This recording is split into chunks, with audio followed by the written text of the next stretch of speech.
Hi, everybody. All right, so anyone wondering what's going on? Ryan's net just died, like just now.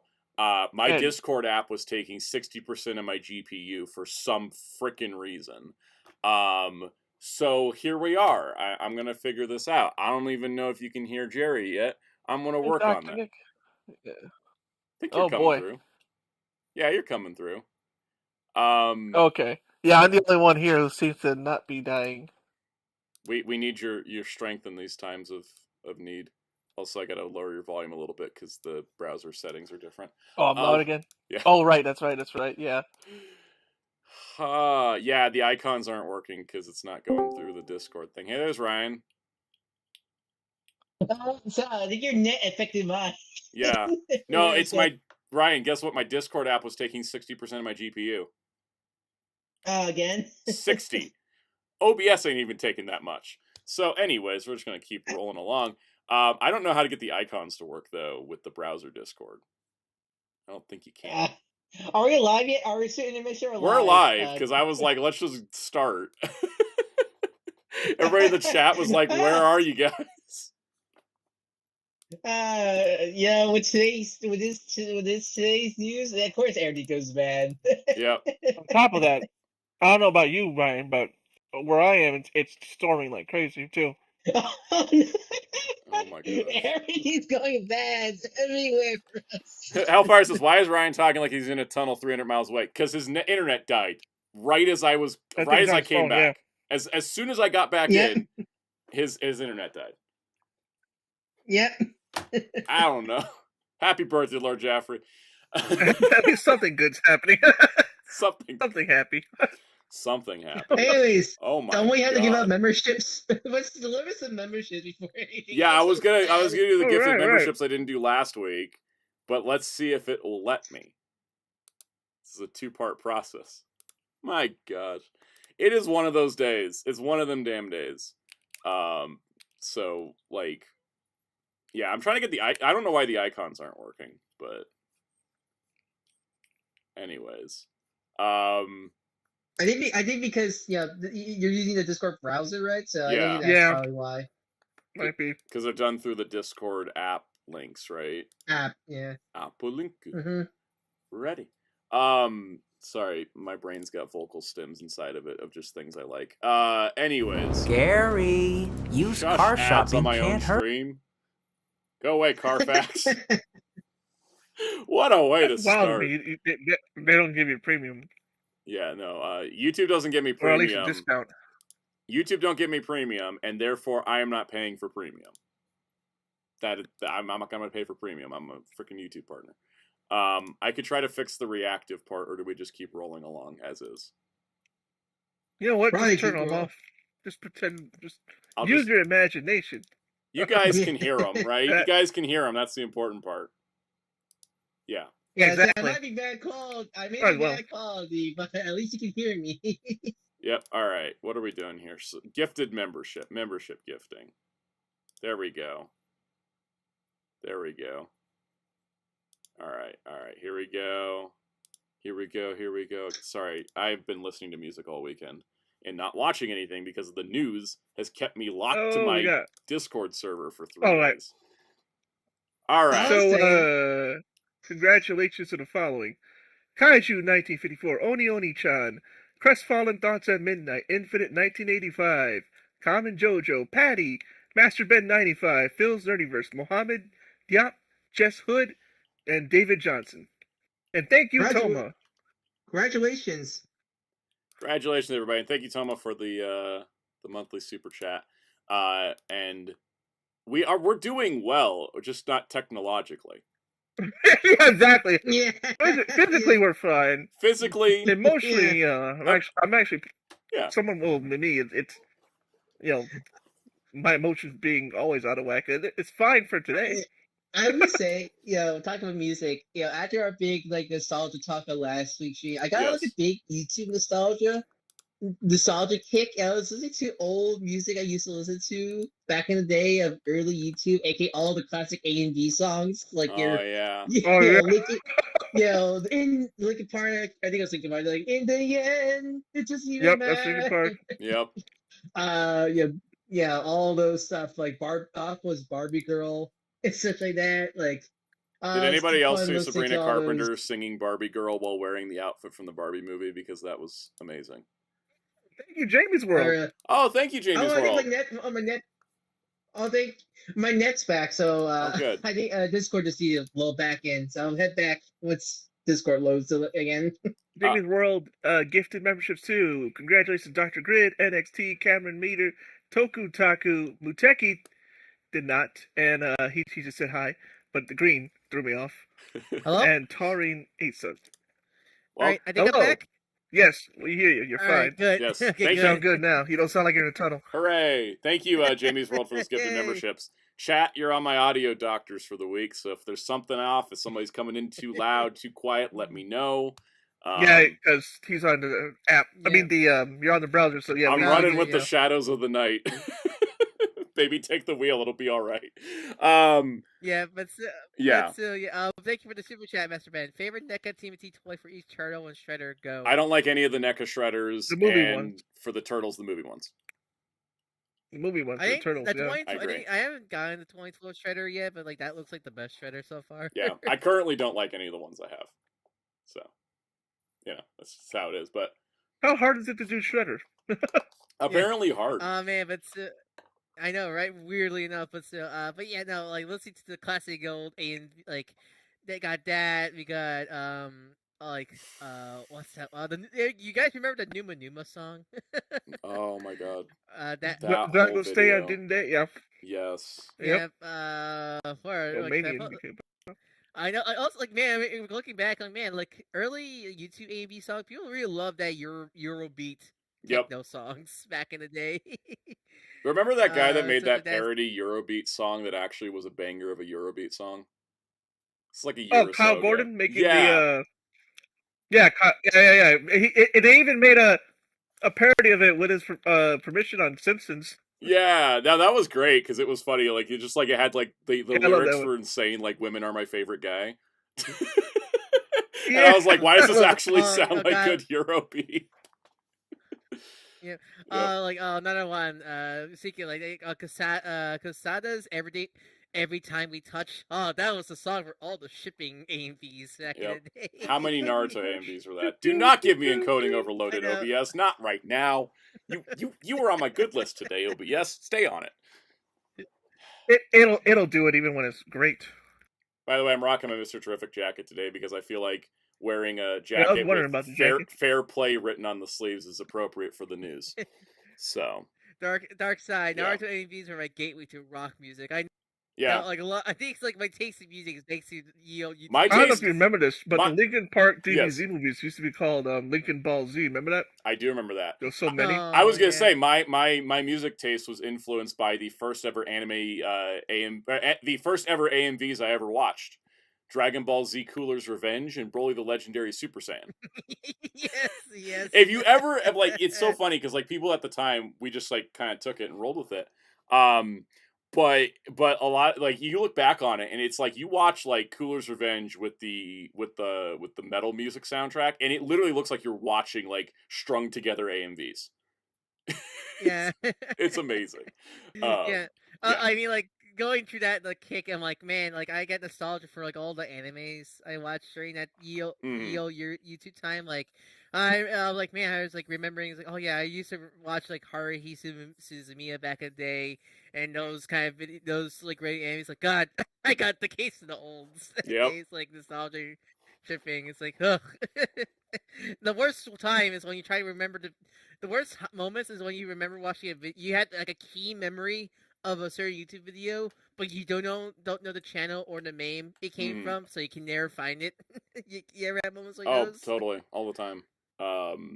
It's like trying to find the original version of the What's Going On He-Man video that actually has the full intro in it, and not just the dance break part. Yeah, but like finding the full version's tricky because it's like there's a whole version that has like a whole lead-in before it gets like into the upswing on the beat. And also it's funny because every time I hear that song, it doesn't matter what context I think He-Man, like Dolly Parton was singing it casually on Instagram and I was just like, He-Man? Yep. Also, Lord Jaffrey said, I finished X-Men 97, pleasant surprised how phenomenal it was. That was my reaction when I watched that show, because I was like, how's this going to be? And it was like, wow, thank you, best X-Men show.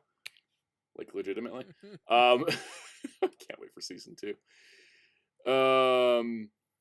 Anyways, you guys ready to get into the news? Because, oh my god, there's so much. We have small news week, but big impact ones. Yes. I'll say that. So, for everyone wondering, the schedule, it's on the screen.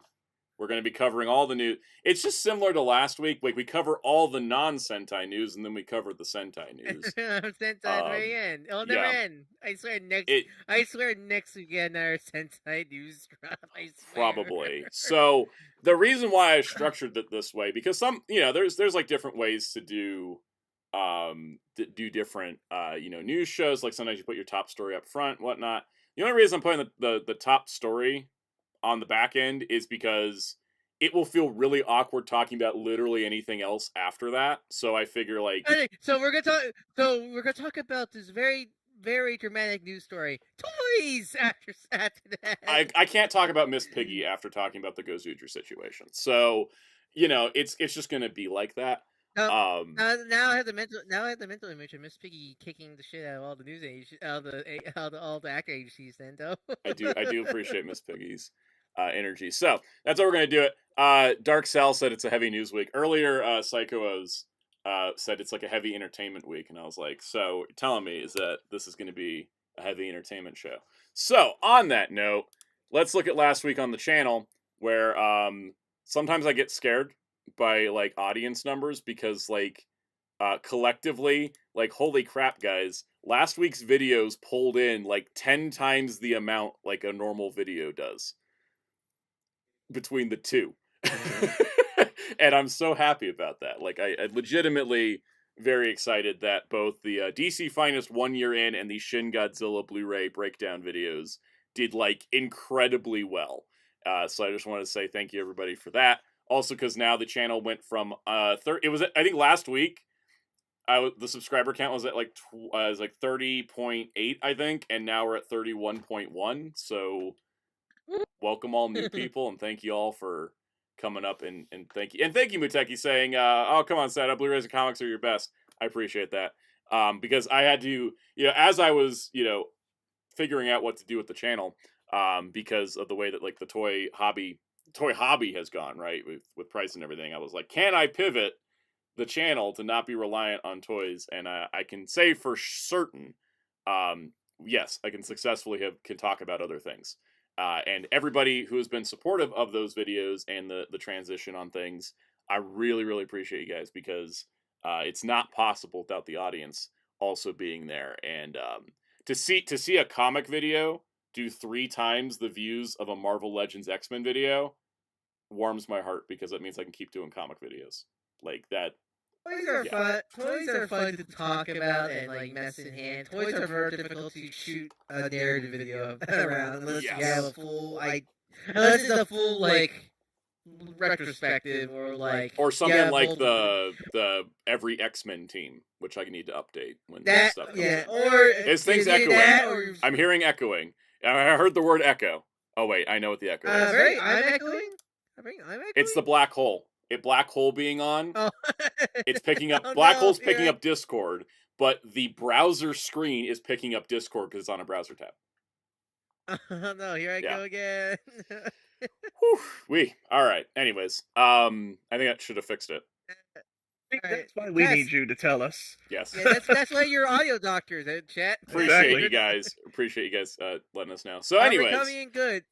We're coming in good, Mike. Oh, wait, you did. Okay, good. Thank you. All right. So, on that note, this is going to be fun to continue to go this, and I think someone in the chat before we went into the Echo thing said, do it a DC Finest roundup once a year. Yeah, I kind of feel like I want to do that, like maybe like November next year, but it will be like, I don't know if I want to do like every single book, or if it will just be like, here's the books since the last video, because I think that would actually, because that would give us another year's worth of books. Yeah, because I think you're gonna run into repeats if you do that. Yeah, and also because like then the requels books just would equals start. It would start piling up to the point where it's like the video's like 4 hours long in like 2 years. Yeah. Because like what We will even do because that. November of next year will give us the rest of 2025, which will have been announced, and then also the first half of the rest of 2026 will be announced, and then also the first half of 2027 will be announced by then. So Yeah. we'll Will you have be plenty doing more that for books. DC Comp? Will you be doing a video like that for DC Compact also? Now that this blew up, heck yeah. Well, because when the comics come out, they came around. They came around the same time. They're around the as, same time. I'll have to look. I really wanted this one just to be, because I noticed that the anniversary landed on a Wednesday. I was like, I really wanted this one to be on the I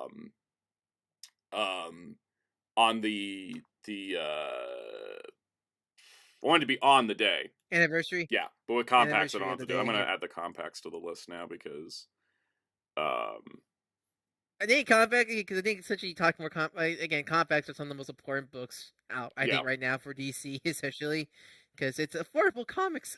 Yep, and I think that are big and thick. Someone asked me in the comments section. They're like, "Are you going to do one of these for DC Compact?" And I said, "If this video does well," and clearly it did.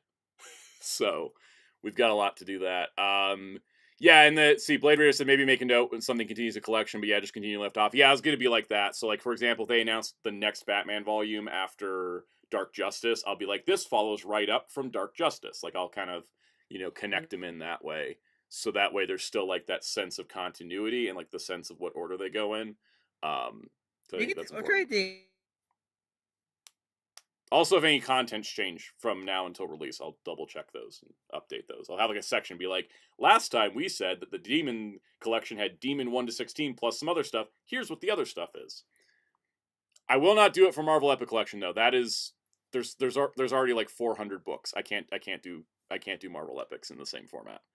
I'd have to do like, here's all the Spider-Man ones or something. So also I think Ryan dropped again. I'm not exactly sure. He went quiet on me. He's not blinking. Okay. Anyways, I'll just keep rolling on. His internet may have died again. So, yeah, but I think I can't really do it for Epic unless I do, like, all the X-Men epics or all the Spider-Man. Like, I'd have to break it up by character because there's 400. There's, like, 400 epics, so. Anyways, Shin Godzilla. That went well. Jerry, guess what? Yeah. I don't know what happened to Ryan. I mean, neither. I think it dropped again. Yep. Yep, it did. He just wrote it. Okay. So we'll just wait for him to pop back in. Shorts last week, because this is where I actually do toy stuff. Born Again, Daredevil, and Punisher, and Egghead, Tony Chopper. Which, every time I say that, it sounds like I'm insulting his head size. But it's Chopper from Egghead Island. That's kind of like, like I've said before, this is where most of the toy stuff is going to be, is in the shorts, which I enjoy doing because they're easier. There won't be a short tomorrow because I spent my entire day working on this live stream, and I don't feel like making a short in the next 16-ish hours. Yes, actually, I am wearing my Mr. Terrific jacket today. I thought fair play was a good theme for the stream. Oh gosh, to restore your sanity, do a combo Powerful Legends and Essentials video. Definitely not. Yeah, Chopper was really close to the camera. I had to readjust my whole setup because of how tiny he is. He's so small. He's such a small boy. Like 2 inches? He's like, I think 3? Oh. I think he's almost 3. He's almost 3 inches. He's so small. But I really like him. And it feels like they were like stress testing for the pre-time skip one. Oh, is it oh yeah, it is Veterans Day tomorrow. Happy Veterans Day to all the veterans out there.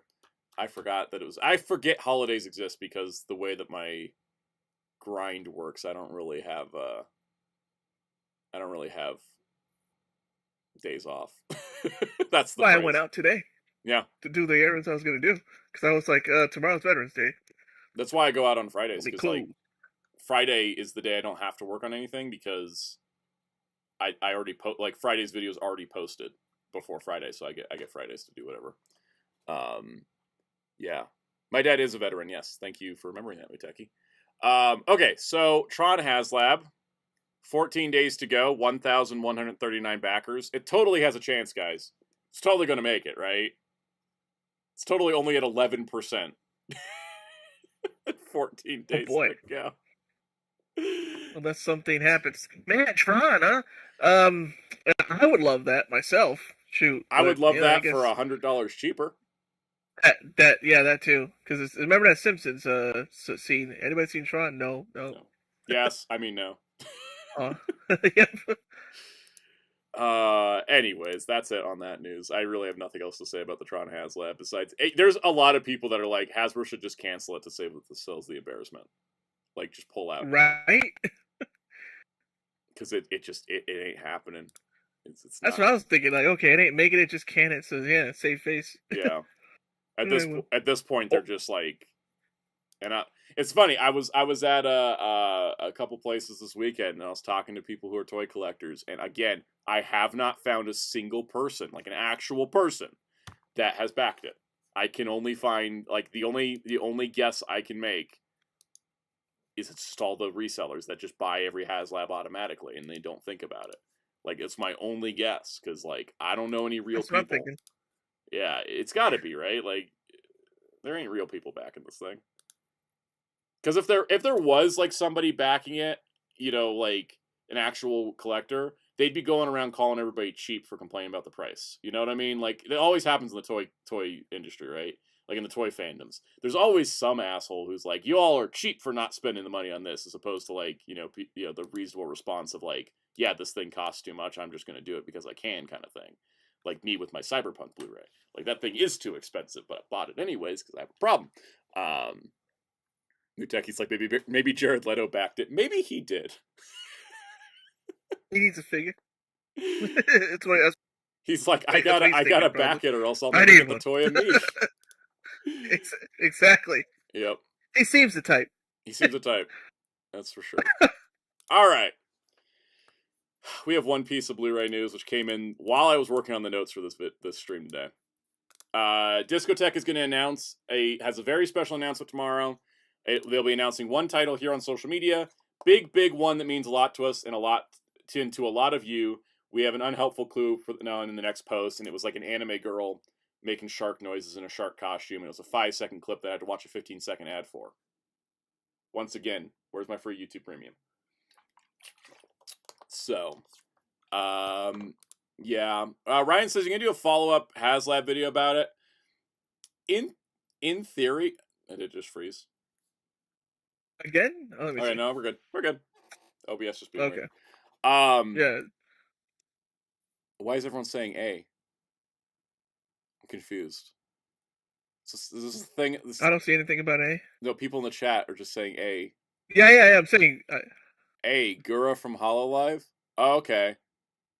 I'm too young for this. Anyway, I'm too old for this. Yeah. Sorry, my phrase is I'm different. Too old. Well, I'm too old for this. I was using my old phrase. And I'm super old for this. I don't know what. I don't get it. Anyways, I don't want to leave. I don't want to do a follow-up Haslab video because the last one did not perform well back when toy videos were doing better collectively. So I feel like everybody knows by this point. I don't have anything new to say. Anyways, any guesses what this might be? Because I got nothing. So wait, say a big clue? Yeah, they say a big clue. We also have one unhelpful clue in this post. They say it's an unhelpful clue, so I don't know. What about Digimon? I don't know. Kadocha? Welcome back, Ryan. Hello? All right, my net came back. Hopefully. What's the A? Oh, okay. So the A, that was the video. It was this Gura from Hollow going ah. Oh, that's the hint. That was the hint video. I am too old for this. Anyway. Yeah, for real. I didn't. Like they say it's an unhelpful hint, and I feel like as soon as they reveal what it is, we'll be like, unless it's another. Yeah. Unless it's the other A code that we didn't get. There's 2 more A codes we didn't get. Oh, the OVAs. Yes. I'm thinking the Comrade Black Sun Center. The white whale kaiju like the anime girl as a main character. Honestly, any guess is as good as any. Because sometimes, like when they reveal their clues, I'm like, how was that the clue? There's A-Code B-side and Gray side. And then Mark or wherever Discotek would come up with the most the Riddler exposition of the hints. Like, because I feel like if we were doing these clues in the style of Discotek, right, we would like tease a release of Ultra 7 by like posting a picture of testicles because we call Bergeron testicle turkey. Like that's what that's the level of clues they do, right? Like it's like a reference to an in joke. Well, what would be the Tamer's in joke? Would it just be bread for bread? Probably. It'd be bread, or it'll be like, I don't know. It'll be like a cigarette because they didn't cut it out of the Saban version. I don't know. Wait, is that why Minato always has the lighter? I always lighter on. It's funny because Matt's dad was able to smoke, but he wasn't. Because because I guess it's one of those, like, as long as he's not actually smoking, it's fine to show cigarettes because. But they show Matt's dad smoking on screen in Digimon 02 in the dub. There was a funny gag in the dub. In the episode where Itmon was like causing carnage to get Dave's attention, we had the cops like point their guns at him, and then one of them was like, "Sir, should we just tell him we don't have our bullets in our guns?" Hellfire is the front here hint a staircase. Yes, it'll be like Stairway to Heaven or something. That's what it's gonna be. This is gonna be Stairway to Heaven. Yeah, I guess we'll see what this is tomorrow, and then report on it a week later when everyone's already talked about it. 60s Riddler has risen from the grave. Honestly, like even Batman would have trouble with some of these clues, man. Some of these clues. All right, let's talk about Marvel Comics. I love Cyclone. If Discotek release Go V, they would just pose an image of milk. Yeah. All right. It is time to talk about Marvel Comics. And again, more things they could have announced at New York Comic Con. They're a very weird company. So, remember that Armageddon event they're hinting that's like the new version of Avengers Disassembled? So, it's kicking off with a Wolverine miniseries. What? They keep talking about how it's going to change the events of the Avengers forever, and it kicks off with Wolverine. Is Logan gonna join the X-Men again? the Avengers again? I don't know. I'm just this and the next story is just proving to me that Marvel has no idea what they're doing anymore. Like, what do you mean the Avengers event is kicking off with a Wolverine versus Nuke comic? Like that wasn't just like Nuke. It's like a normal Wednesday in the 90s in Logan's comic, you know? Or trying to bring back Nuke. Question, Wolverine Origins. As the Logan's fan, how do you feel about his time in the Avengers? I thought it was dumb. I never liked it. Yeah. Like, not to quote Deadpool, but like, Deadpool Wolverine was right when they're like, but you're the X-Man, which, you know, is actually Nate Gray, but besides the point, like, Wolverine is just quintessential X-Men. I never liked him on the Avengers. And that's also because if you're throwing a mutant on the Avengers, Beast is the one you do, because he fits. He makes sense with dynamic. Beast and Storm, I feel like his characters just fit better as Avengers. They do. Than I wish that Storm Logan got to do literally anything in the Avengers comic. Because she was, and then now she's just kind of there, and they're just doing Kang stuff that I don't care about. As a reminder, I only read Avengers because Storm is in it, and so I have a bias to take on this, where I'm like, I don't care what's happening with Kang, show me more Storm. I mean, it's such a good the next arc. I really do like Jed McKay's Avengers run still, but like it's definitely getting the case of the Marvel editorial mandates. I feel like I will say my sentence of truth that has never, and I say never once, been disproven in Marvel Comics is Kang ruins everything. Yep. I can't tell you a single Kang story that works in comics. Earth's Mightiest Heroes aside, when has Kang actually worked? I thought the first arc, because the first arc of J. McKay I really loved, but I think because Kang was a background element, it was like he was part of the plot, but not like the main part of the plot. It was there to drive the plot forward. When Kang is the main focus, it's always a snorefest. It's always a problem. Every single writer, every single artist, every single adaptation, except for Earth's Mightiest Heroes, I do not like Kang. Like, you know what? Actually, kind of like King in United They Stand because he was just a dumbass ninja, and that honestly was better than like whatever the hell they tried to do with him. Wasn't he just in there Saturday morning cartoon villain in that show? Yeah.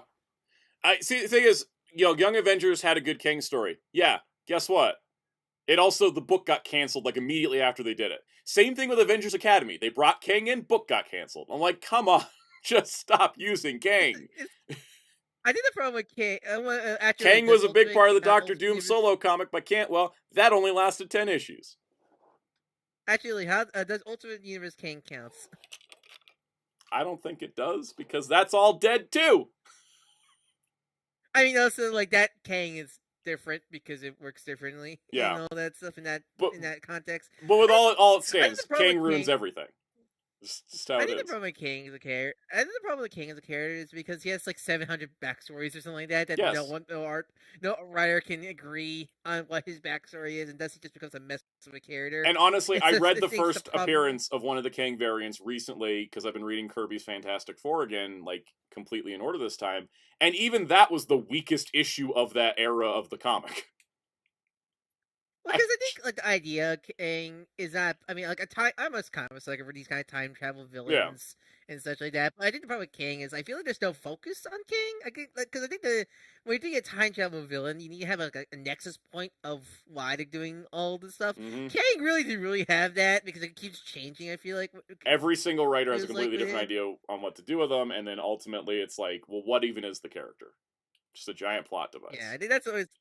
I think and I think the problem with like the J McKay run is like I think the writing I really do enjoy the writing of J McKay's Avengers book, but I think the problem with the story is more because I think he's kind of stuck because when the book was greenlit, that was back when King was still gonna be the big MCU villain, and then now King is the main focus of his last arc to kind of bring it all full circle, and I'm just like, I don't care. I think he's like I think the problem is I think if it wasn't for I think J McKay's kind of stuck using King because because that was probably Disney Marvel probably go like, all right, Jed, you're in charge of this book now. Our only mandate is make King the villain, okay? Because he's gonna be the main villain of the MCU, okay? Months later, King's gone from the MCU. Crap, I can't get rid of him because I set all this up from the start of my book. What else am I gonna do? Scenario like that, you're kind of trapped in the hole. At that point. So, adding to this, what shall we do to make Avengers exciting again after King ruined it?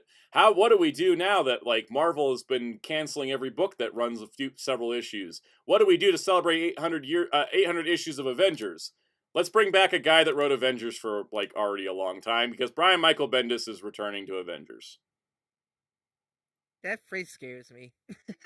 Like, I'm still traumatized from his time at DC for reasons we don't have time to get into today.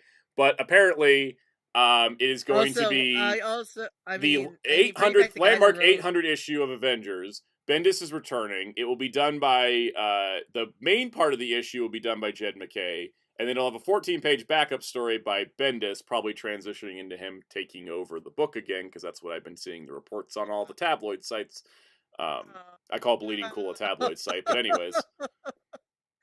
Oh, no. Also, it's going to focus on the big three Avengers like we've never done that before. Because, oh man, one, why bring back the guy that brought Avengers Disassemble, one of my least favorite books of all time?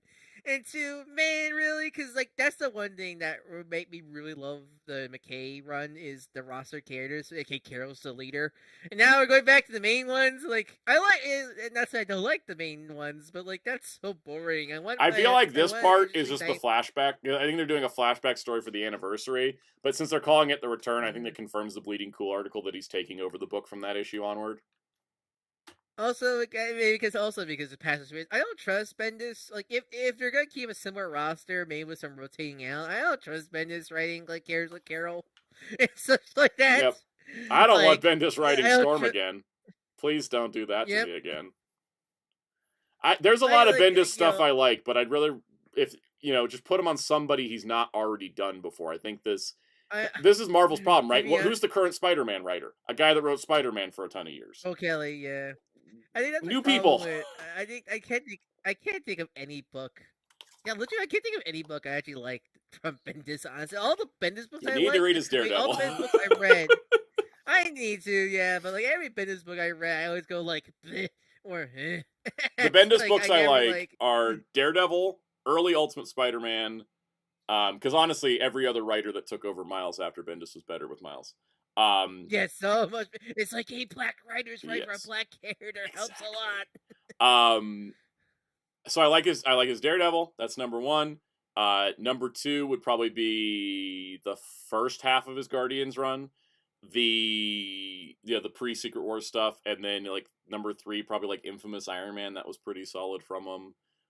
There's some other stuff of his I've read that's good. It's just are these wait, Infamous. That was the Infamous, Doctor Doom one. Yeah, oh yeah, do you see the rivals skin for Infamous Iron Man? I did, yes. I'm also excited that Rogue and Gambit are coming. The fan art, the fan art's coming.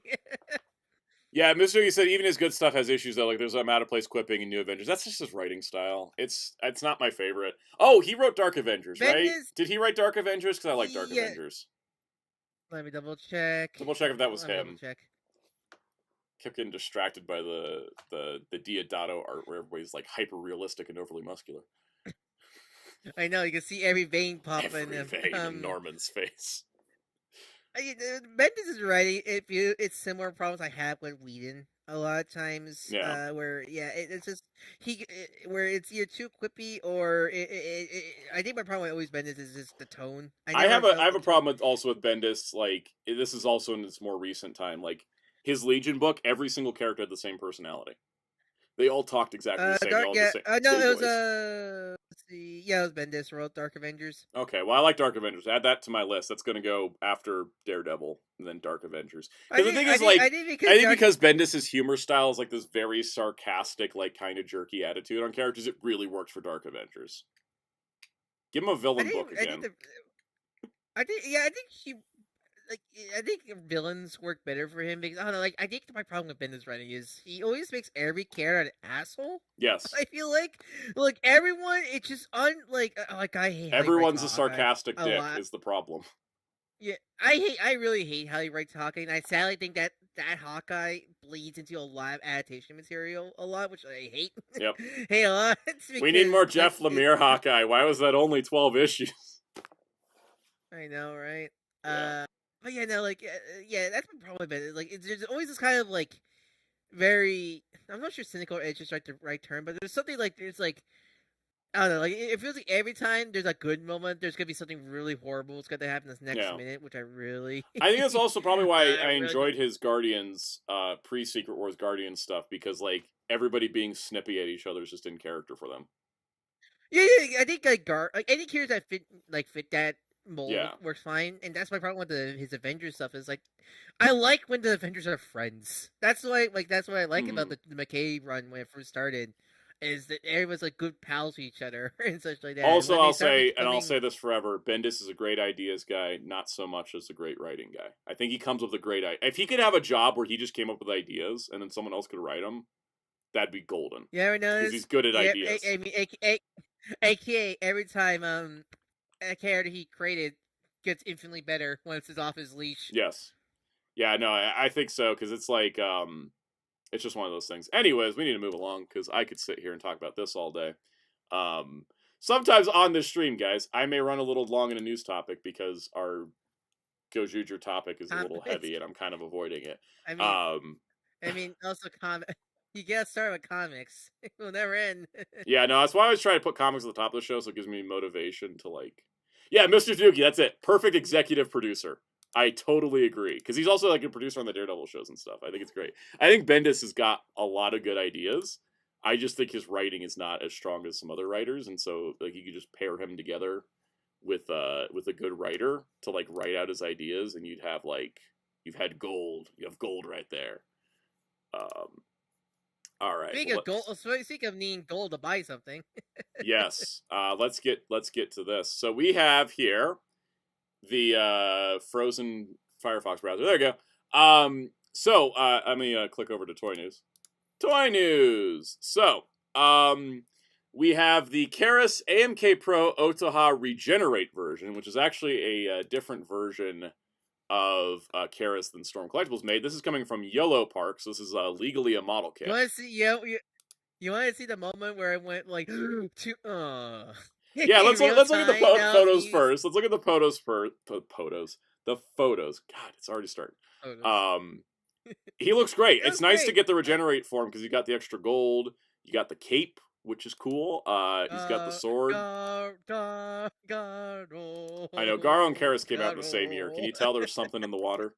But yeah, no. So Can like, we have the water back? Yeah, no, right. We need that water back. He looks pretty good. He doesn't look as posable as the Storm version, ironically, which is great because Storm stuff usually doesn't pose that well. But this is, a little bit more restricted. You'd be shocked. You'd be shocked with Yellow Park stuff from my scene. They're really. I mean, I'm looking at this photo where he's like lunging, and it's like clearly they just extended his torso joint. I mean, the most crazier ones is always Blocky's. Blocky's articulation's nuts. I tell you, man.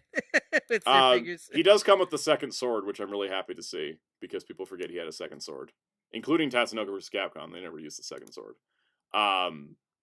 But yeah, he looks pretty fantastic. And you're like, oh man, what's this gonna run? Everybody always talks about YOLO Park Transformers being affordable, and I'm like, yeah, except this is AMK Pro Series, which means that if you want all of this, cape, 2 swords, sheath, extra hands, it's gonna run you $110.49. I have no idea how they came to that price, but that's how much it is. I saw like he does have magnetic LED eyes for awesome effect. Yeah. Well, yeah, I got the email like, Karis, pre-order available on Big Bad. Like, yay! I'm gonna go check on it. I saw the price, like, oh. My guess is it's the Tatsunoko license again. I've never seen affordable Tatsunoko projects, so I have to think that it's Tatsunoko. Hey, that's why we haven't got HP Racer Merchant years. Yeah, except for the Solo Chigoken, but it's a Solo Chigoken. That's still. Yeah, but that's Solo Chigoken still, so that's $100 something. Yeah, we've never gotten like the last time we had affordable Speed Racer stuff was what, the Resaurus line, way back yonder. Hey. Wait, question. I just opened the front page of BBTS. Did they just announce you Thundercats Ultimates? Yeah, it's in the news. It's coming up. Okay, I'm making sure. That's a weird ass story too. All right, so in Hasbro toy news, Hasbro opened this new page on Hasbro Pulse called the Comeback Collection, and basically the idea is we're reissuing figures that are in hot demand. Now, this does confuse me slightly because I see Warbird and I see Power Princess. Those two are in hot demand. Who was asking for Corrupted Silver Surfer back? I didn't see anybody talking about that much. Yeah. And plus, you're already releasing you already released the Surfable once, and you're technically releasing again with the. This is the third time this mold's coming out within a 12-month span. Yeah, I'm like, okay, I'm not like I'm not. But hey, it's nice to see a Target exclusive get reissued straight to fan channel without changes. Yeah. That's a good sign for the future. They also brought back Age of the Power of the Prime's Predaking. He's sold out. Well, okay, so I guess he wasn't. The man. I guess or they're just making a small amount of them. That's it. But like, this is gonna go like, why?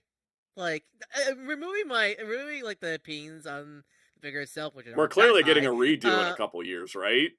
Yeah, like it's still because like this one doesn't even fit with the current aesthetics of Transformers now. Yeah, this is like because like my thought is like 2026 is Bruticus, 2027's Defensor, 2028's Predaking. So like, sure. I think because like I understand like releasing like Fortress Max as much as I don't like Titan Return Fortress Max. That's hard to redo. Yeah, nowadays. Like we're in the middle of combiner redos. Why are we reissuing any of them? Yeah, so this one's weird. Also, again, does it help that this figure stinks? And it's $230 now. Oh yeah, it's your Homer's. $80 more than when it originally released. All right. What the hell? Astonishing Wolverine coming back makes sense because we are now getting more astonishing figures. The funny part is he's $2 cheaper now. Meanwhile, Cap was the original 20th anniversary Cap? They were $35. They were $35. Yeah, 30. I was like 40. They were $35, and the price sucked. The only one of that anniversary line I bought was Toad. I bought Cap because it was the current Cap at the time, and actually is a legitimate good figure. I do glad I still have it because like the blues of this figure matches really well with the MVC one, so I can interchange. So yeah, but he went up by $5, and the MVC one, $5. Yeah. Now I think the Astonishing Wolverine makes sense because, like I think that one makes sense just because we're doing more astonishing now. Earthrise Runamuck is weird. Where's Runabout? Well, yeah, like, you can't tell one with the other. You can't tell me it's because they can't reissue a Target exclusive because they did with Warbird, who was a lot newer. Warbird was only last year. I would have, because if they had both, I would have probably ordered them, but I'm not gonna buy one without the other. The Captain Rex helmet's funny because like I didn't know that ever was in that hot demand. Captain Rex makes sense. Clones. MVC Cable back, which is nice. Cyclops, which is nice. Crosshair's nice because I actually never got that one. I got the Walmart one, which was him like after he Judased on them and left, which is fine with me. But like that figure was going for stupid money. Kingpin's coming back around, which makes sense because last time he came back around, it was in and out. I feel like they should have waited on the Kingpin because we just got the Spider. I know it is telling two different versions, but I know that Kingpin does not look anything like the Insomniac version, where I see people just buy it I bought it just to be my Kingpin in my collection. And then the Dark of the Moon Bumblebee has been popping up at Walmart stores in enough quantities that you think it's Dark of the Moon season again. I mean, also like that thing shelf. It's still shelf warming. It's still shelf warming. And then the clone helmet is back. So it's interesting. This is the beginning of this. And yeah, it's only on Pulse US, this like little collection, but some of these things are being reissued in other territories. We'll see what's next. I think there was another Marvel one that's getting reissued. Cable, Kingpin, I think Pre-Eternia. Let me check Dan Yoon's Twitter. He said something else was coming back. Yeah, I'll check. I'll check right now. But I know Cable, Kingpin, Warbird, Power Princess, and the Surfer are on and Predator King are on BBTS, for example. Yeah. It's not like a Pulse exclusive thing. I think it's hitting all fan channels. Yeah. All right, Dan Yoon. So Paco. Oh, the Giant Man, and Wasp. That's good. I'd be curious if because that was a Pulse exclusive. Is it still going to be a Pulse exclusive, or is it going to pop up on Big Bad Toy Store? Released next week at fan channel retailers as well. That's crazy. That's what he said. They took a Pulse exclusive and made it fan channel like that. All the rules are off the table now. So that one I'm really glad because I didn't get that one, and I still need Hank and Janet in my teams and my collection. So that one I'm definitely copying for that one. Yeah, it's a good pack. Psycho said Thresh should also count. He should, but he's a Target exclusive here again. His reissue is a Target exclusive, so for some reason I don't get it. All right, you guys ready for this? There's a new wave of Thundercats, and apparently they're shipping in a month. I don't know if that's a typo, but we don't have Wave 13 yet, and they're saying that the Wave 14 will be shipping mid-December 2025. What? Also, there was zero announcement for this. It just went up on their site. They didn't even tweet about it because Super 7's kind of ruined the whole company. I just only went to the first page of BTS and like they're there. It's like, huh? When was going to announce? Yeah, this morning they just went up and I got an email from Super 7 about it. So remind me. Let me discuss who these are. So is King Lionel? All right, I'll give you an explanation here. Don't worry, I got you. I got you hooked up here. So, in season 1 of Thundercats, there was a 5-part story, which was not aired actually part 1, 2, 3, 4, 5. It was actually, there was episodes between, because it was the 5 trials of Lion-O's anointment as the Lord of the Thundercats. And so, like, each episode was him doing a different trial, in order to be able to become Lord of the Thundercats. And so, at the end of part 5, he became Lord of the Thundercats, and they gave him a crown and a cape, and then we never saw that look again. This exists literally for one scene in that episode. And it was, it was a significant part of the season, but I have no desire to spend $65 on one scene, man. Yeah, no, because I think the crown looks stupid. It does look stupid. That's why he never wore it again. Like, this was a one-time look for one scene to be like, oh, look, he finished his anointment as the Lord of the Thundercats. So, can I ask, what does that, you can answer, or the chat can answer, what does that? What 30? How much are they cost at Target? $35 something dollars. 30. At Target. I think they're 30. Where are those The called? deluxe. Yeah, the ones at Target. Yeah, deluxe. What does that come with? Because He comes with a sword and the sword and the claw shield. And that's it. This doesn't come with that much dagger more. Form for the no dagger form. No other accessories. Just the sword. like. So. And the claw shield. Yep. Okay, so apparently the dagger, a stick, and an ultimate head, and 2 extra hands makes it. And 2 extra hands jumps the price to $65. $30 more. Yes, $35 more. 30. And on top of that, it's not like the prior figures like Jaga, where you got a cloth version and a plastic version of the cape. You just get a plastic one now. Oh, but the sword glows in the dark. Like man, Super 7, like God, I already talked about this like last week, but like Super 7 figures, like they've fallen off so hard. Grateful. Be grateful that I think both the way 2 turtle stuff, Challenge turtle stuff is also, not only a little more justified because at least they come with quite a few stuff, but also like they had the excuse up there the only ones making. Yep. That stuff right now. Same with Thundercats, but even then, like I mean, you're Mr. Thundercat, like #1 Thundercats fan. Even then, they really are getting to the collections of moments of the series to make, right? Yes, because by the way, Mark H is, who are the lovely people scrolling by on the side there? I don't know, it's just their Instagram feed or something. Let's talk about my boy Red Eye, who I actually did order. I was going to say now, because I'm about to ask, how many more characters are really left that they reasonably can do that people would actually buy? I will legitimately tell you that there is one more figure to make after this. They give me Tugmug and I'm done. Like, I don't care if the line dies after Tugmug, because Red Eye here is part of the Lunatics, which is the group of villains from season 3 and 4 that never had toys before. Okay, they were like main villains. They were very special, and it was nice, and they never got toys, and Super 7 finally started doing toys, and it was great. Okay. Tugmug looks like a Toriyama, like early Dragon Ball villain. He does. I love Tugmug. Anyways, so we've already got Luna and Amok, which was like the huge big set. We got Chilla and Allura, which were much, like normal sized people. And we were just down to Red Eye and Tugmug. And so we got Red Eye, and his eyes light up, which is surprising. They did do that tech recently for a toy version of Mumra and Lino with the same thing. So I'm glad to see that Red Eye got that. And honestly, he's a big-ass dude, so big-ass dude with lights for $65? Sure, yeah, I don't really have a problem with that one.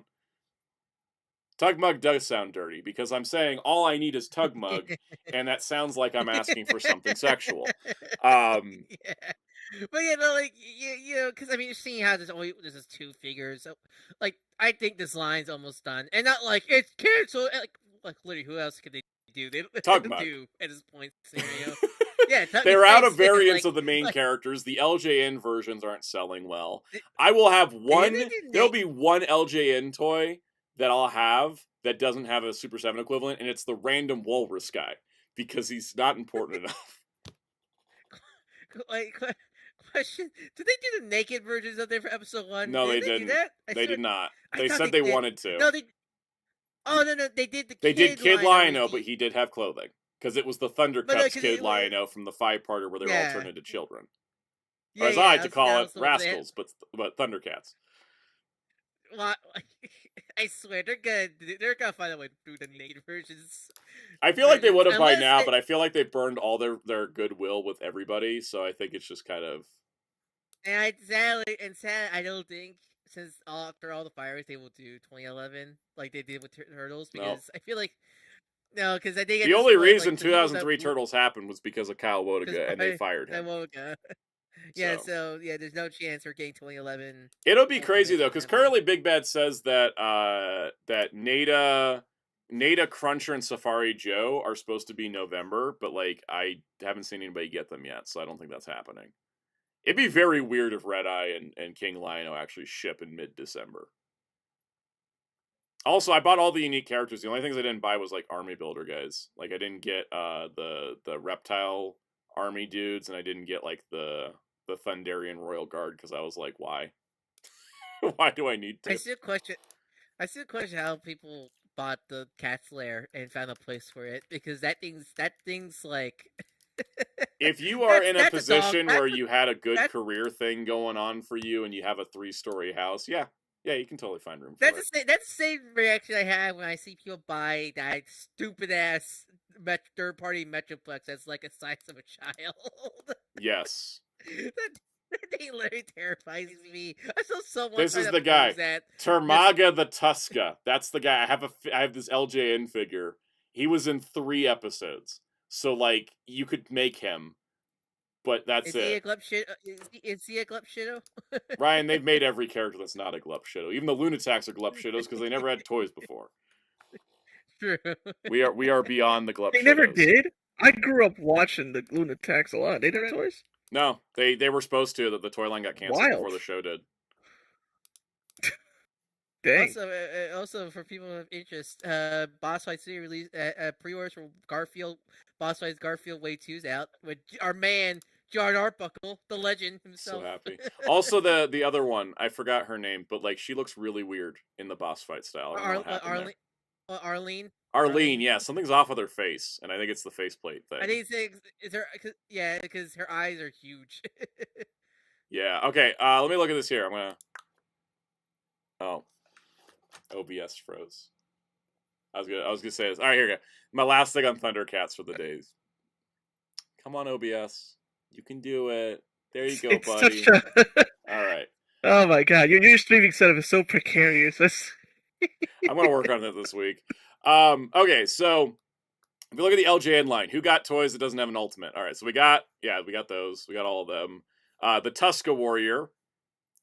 Gosh, if Tuska Warrior's not in the next wave, that'd be kind of sad. Top Spinner and Ram Bam, the other Berserkers. Ram Bam. I think we got everybody else.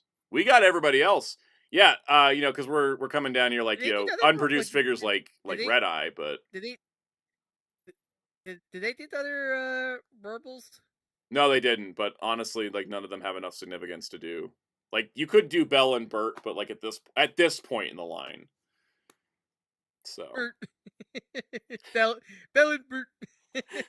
Blade Raider said, "Wow, spelling Tugmug correctly triggered YouTube muting the post."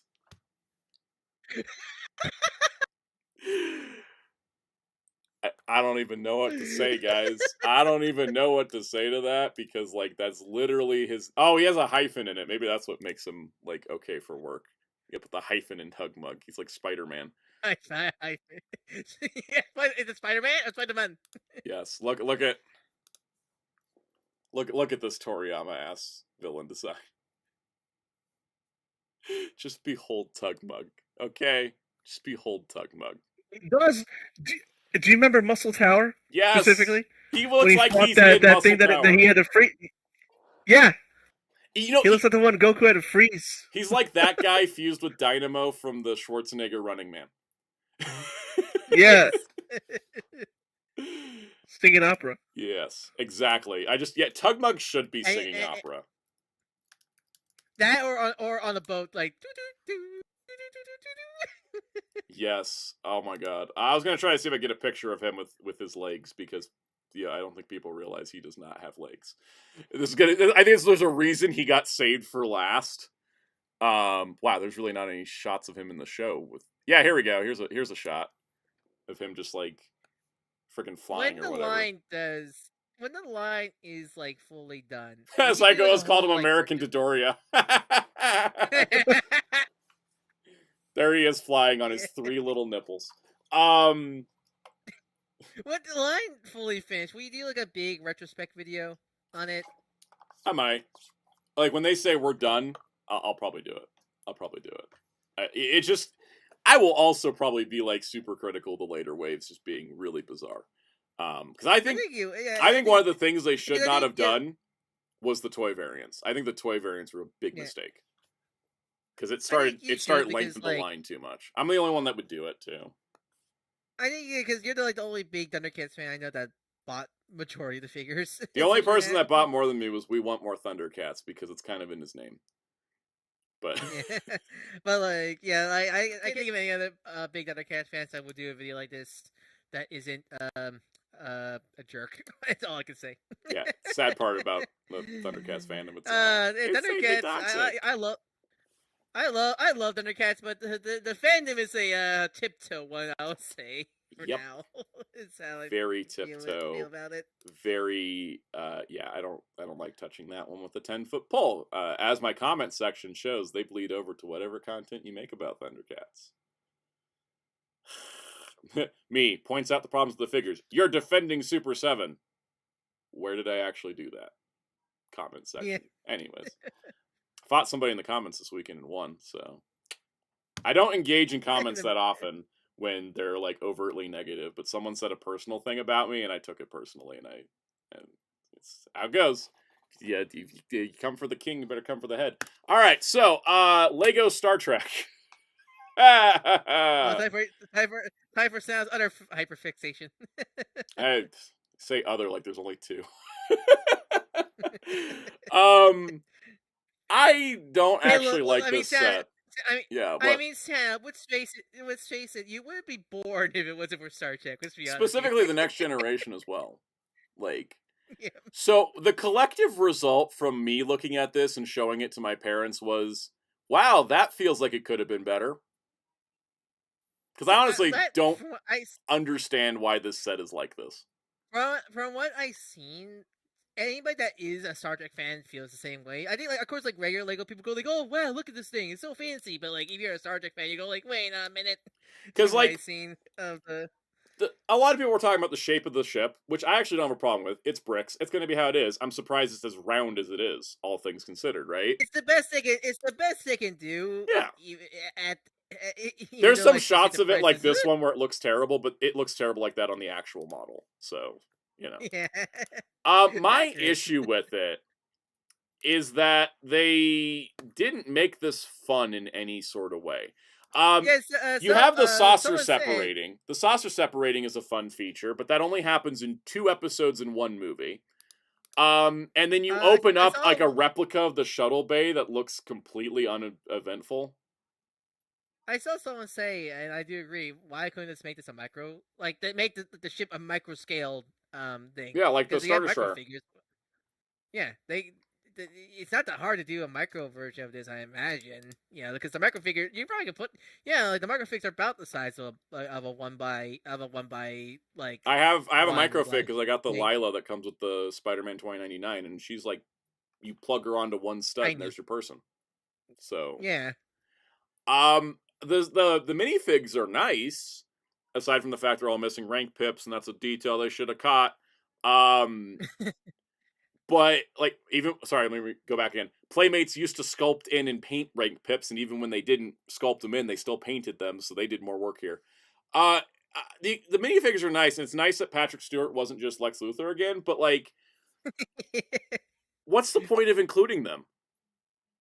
They don't interact with the ship. It's my problem with modern Lego nowadays is and I can't this is because essentially the Marvel and the Star Wars Marvel and DC side has really been annoying about it, is they only care for the minifigures. So the priority is to get this giant $100 set for the minifigures only scenario, which is I probably have with people always judge the value of the set because of minifigures and say Legos kind of pick that up.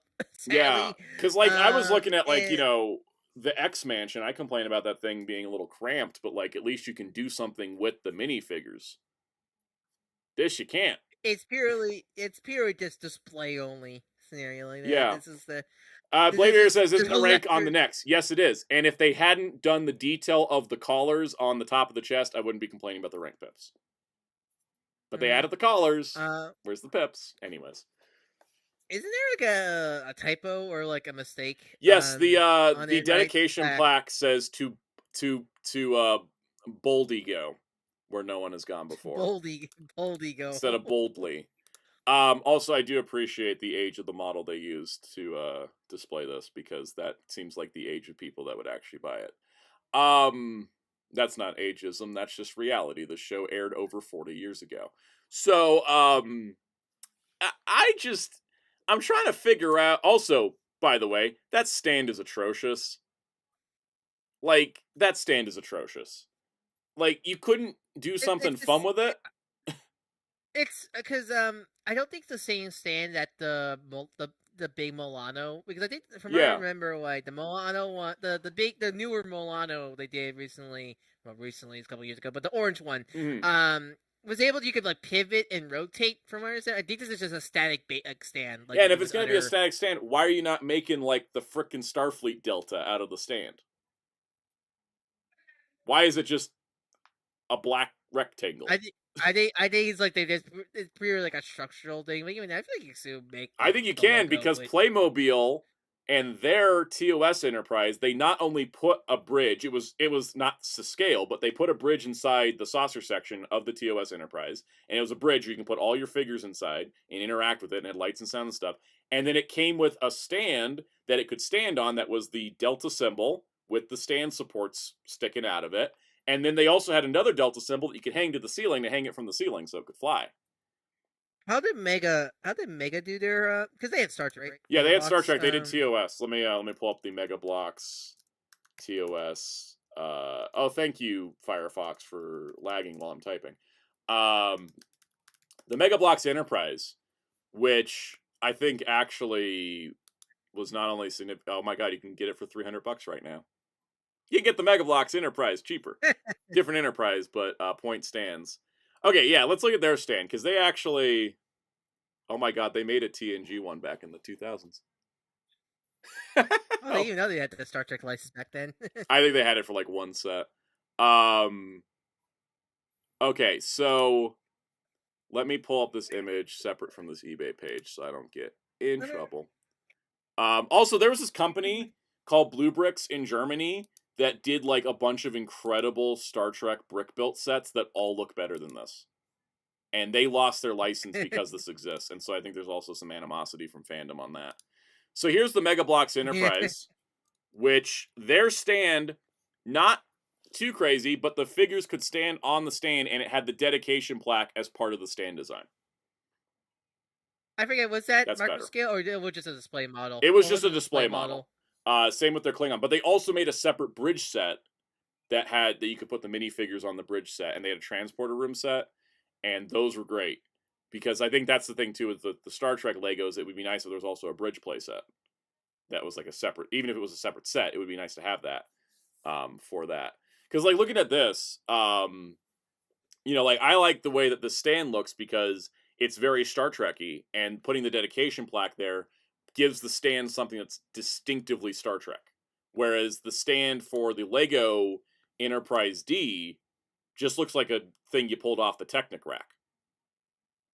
But I don't think the Star Wars team is on the Star Trek who made it. I think there's a... Also, for context, here is the 945-piece Enterprise D from the 2000s that Mega Bloks made. Yeah. This is the new Enterprise is part of Lego Icons, so I think the Lego Icons team work on that and not the Star Wars team. Yeah. Usually they have different teams for different themes. Yeah, as SJ4 Jason says, I feel the reason why Lego left out details like that is because they thought no one would notice and thought they could sell due to iconography alone. That's kind of how like 90% of people that do Star Trek merchandise work. They think like, oh, it's Star Trek, it'll sell. That's a dedicated fan base that buys almost anything. But like, we are picky bitches. It's part of the nature of Star Trek. You don't watch 176 episodes of Star Trek The Next Generation and then not notice things like rank pips or how to spell boldly. I think so. Yeah, I think some Star Trek is a fandom that like is if you can't really go casual with Star Trek. I feel like because I think your Star Trek is the shortest show has like 30. The shortest show is 30 episodes long. Yeah, I feel like Star Trek. If you're in, you're in. If you're not, you're not. Scenario like that. Mm-hmm. Gonna say you can't go casual. What about me? Never mind. I know stuff that even Soundout doesn't know. Exactly. So, never mind. So, anyways, for those that do want this, it is going up for Lego Black Friday on what is that? The 28th at midnight. Not on sale though. Not on sale. It's going up for purchase. I just realized I think I left out a news topic. Anyways, there also is a gift with purchase if you purchase it within the first 4 days or while supplies last. Something like that. Where you can get a shuttle pod. And the shuttle pod is actually scaled to the minifigures and comes with Ro Laren, which I think is neat. I also think this should have just been included in the set, not a gift with purchase that only some people will get. I think also, like, I see this, like, you could just make a Star Trek Demon at this point, then, if you're gonna make a play set like that. Like, yeah. If you can put the minifigure in, that's a play set. Also, it's too small. It should be able to hold 6 people. But, you know, I'll take the fact that it uses the minifigs. I also saw that they were like, oh, we thought about putting Miles O'Brien in a gift with purchase. I'm like, how dare you? I like Infinite. With this legacy, you get the structure of the D sound. You could very easily. Very easily. It's just, yeah, it just doesn't feel like. And this is, I don't know. There also might be a factor in this I might be considering just now. How much of me being like kind of like whelmed by the reveal of this is the fact that Brian Volk-Weiss is making everybody's dreams come true, like every other week with the nacelle line. I think like it shows when someone actually puts the effort in, it can be amazing. As I said, when you're Star Trek, you can't go casual Star Trek. You're in or you're not in with Star Trek. Is what it feels like. That's why all these toy lines that just start with figures of Kirk and Picard never last. And even if Star Trek fans buy in, we don't buy in as much as we would because we've already bought in on those characters so many times. Like Brian was right about that. You had to mix in some iconic characters eventually, but he was right to start with a wave of here's stuff you never had before because it got everybody excited. That reminds me because earlier today, I saw 3-0 announced to make a Proto Man figure for Mega Man, and all the Mega Man fan base like, again because it's the repeat of every company does Mega Man, Proto Man, X, 0, repeat, repeat. Yeah, and that's how Star Trek fans feel, and it's nice that like Nacelle was like, boom, we're actually going to do that. Yeah, if you guys want to recap on my thoughts on the Lego Megazord, I'm more excited for Lego Downton Abbey. The Lego Megazord is a great idea, and I'm sure it'll turn out great, but I'm actually legitimately more excited for the Lego Downton Abbey set. All right, let's get back on the news, because I do realize we got a bunch more to talk about. We're going to get rolling. So, Mattel, we had heard that Mattel was going to be releasing K-Pop Demon Hunters toys, and we got our first look at them, because welcome back Star Wars Early Bird Package. Here is the pre-order for the Huntrix, this is what it sounds like, 3-pack of their 12-inch action dolls. Good? Why does it look so good? Because the Wicked team worked on these. I can't confirm it. I can't confirm the Wicked team worked on these, but these have the same exact articulation style and hand design, so I'm pretty sure they did. Like seriously, these are like I got bamboozled. Like are these dolls? I thought they were figures. Yes, they look too nice. Like seriously, like the only downside is these don't ship till October next year, but they go up for pre-order like in a day. They go up on November 12th for context. They go up on November 12th at 9 a.m. Pacific. They look really damn good. Honestly, 150. Like you think 150 might sound a lot, but then I see the actual like craftsman's work. Yeah, even I was gonna say, it looks like it's worth that much because it actually has to. Crazy detail I'm seeing. I was talking to my mom about it. It's not just like the craftsman work in the dresses. We were comparing to the Wicked dolls because they have deluxe Wicked dolls that are like 45, right? So like, what makes these 50? Not just like the fact they're Mattel creations, because the Wicked dolls at the $45 price have really intricate costumes. These have intricate costumes. You know what these have? Way more intricate hairstyles. Yep. Because these are not plastic hair dolls. Alone. Yeah, like Zoe's hair in particular too, because it's like triple braided over into a bun, right? Oh yeah. And then you got all the weapons and stuff. But if you look, if we go back to like, it's for all three of them too. That's not so bad. Yeah. I mean, also like Rumi's patterns also. Rumi's patterns, Rumi's long braided hair, Mira's hair having to stay straight that long. Doll hair gets crazy. By the way, guys, like we were opening up Wicked dolls, and the hair goes everywhere. Yeah. So like 50 a piece for these, like, yes. And that being said, there's going to be a whole line of these. I'm sure there'll be some like $25 to $30 dolls. Oh my God, are they going to do what they did with Wicked and give us singing dolls? Are you going to be able to get a doll that you can push a button and it sings Golden? Do you know how many freaking units they will sell of that? I know, right? Or just the Saja boys. God, imagine the money on those. The Saja They boys, be and my like each idol. of them come with a different part of soda pop, so that way you have to have all 5. I mean, imagine be your idol set. All 5 of them in a set. God. Yeah, I think we're going to be seeing a lot from these. Now, they did also say there will be action figures in addition to this, which is awesome. So, but yeah, if you guys are interested in this specific deluxe set, it is going up on November 12th. They do charge up front at Mattel Creations for all context.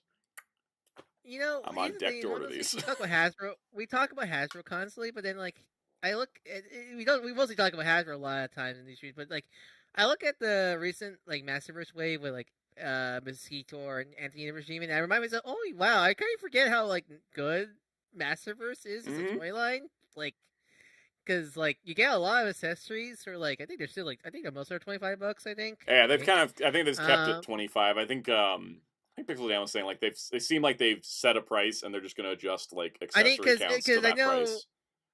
Yeah, because I know the 2000X figures, they only have one accessories, but they're still $20, so they really want to keep that price point, which is good for them. I think because like, basically what we've seen is Hasbro's decided we're keeping the product as is, we're raising the price to whatever it's going to be, whereas Mattel is like, we're keeping the price as is, and we'll adjust the product for whatever it needs to be.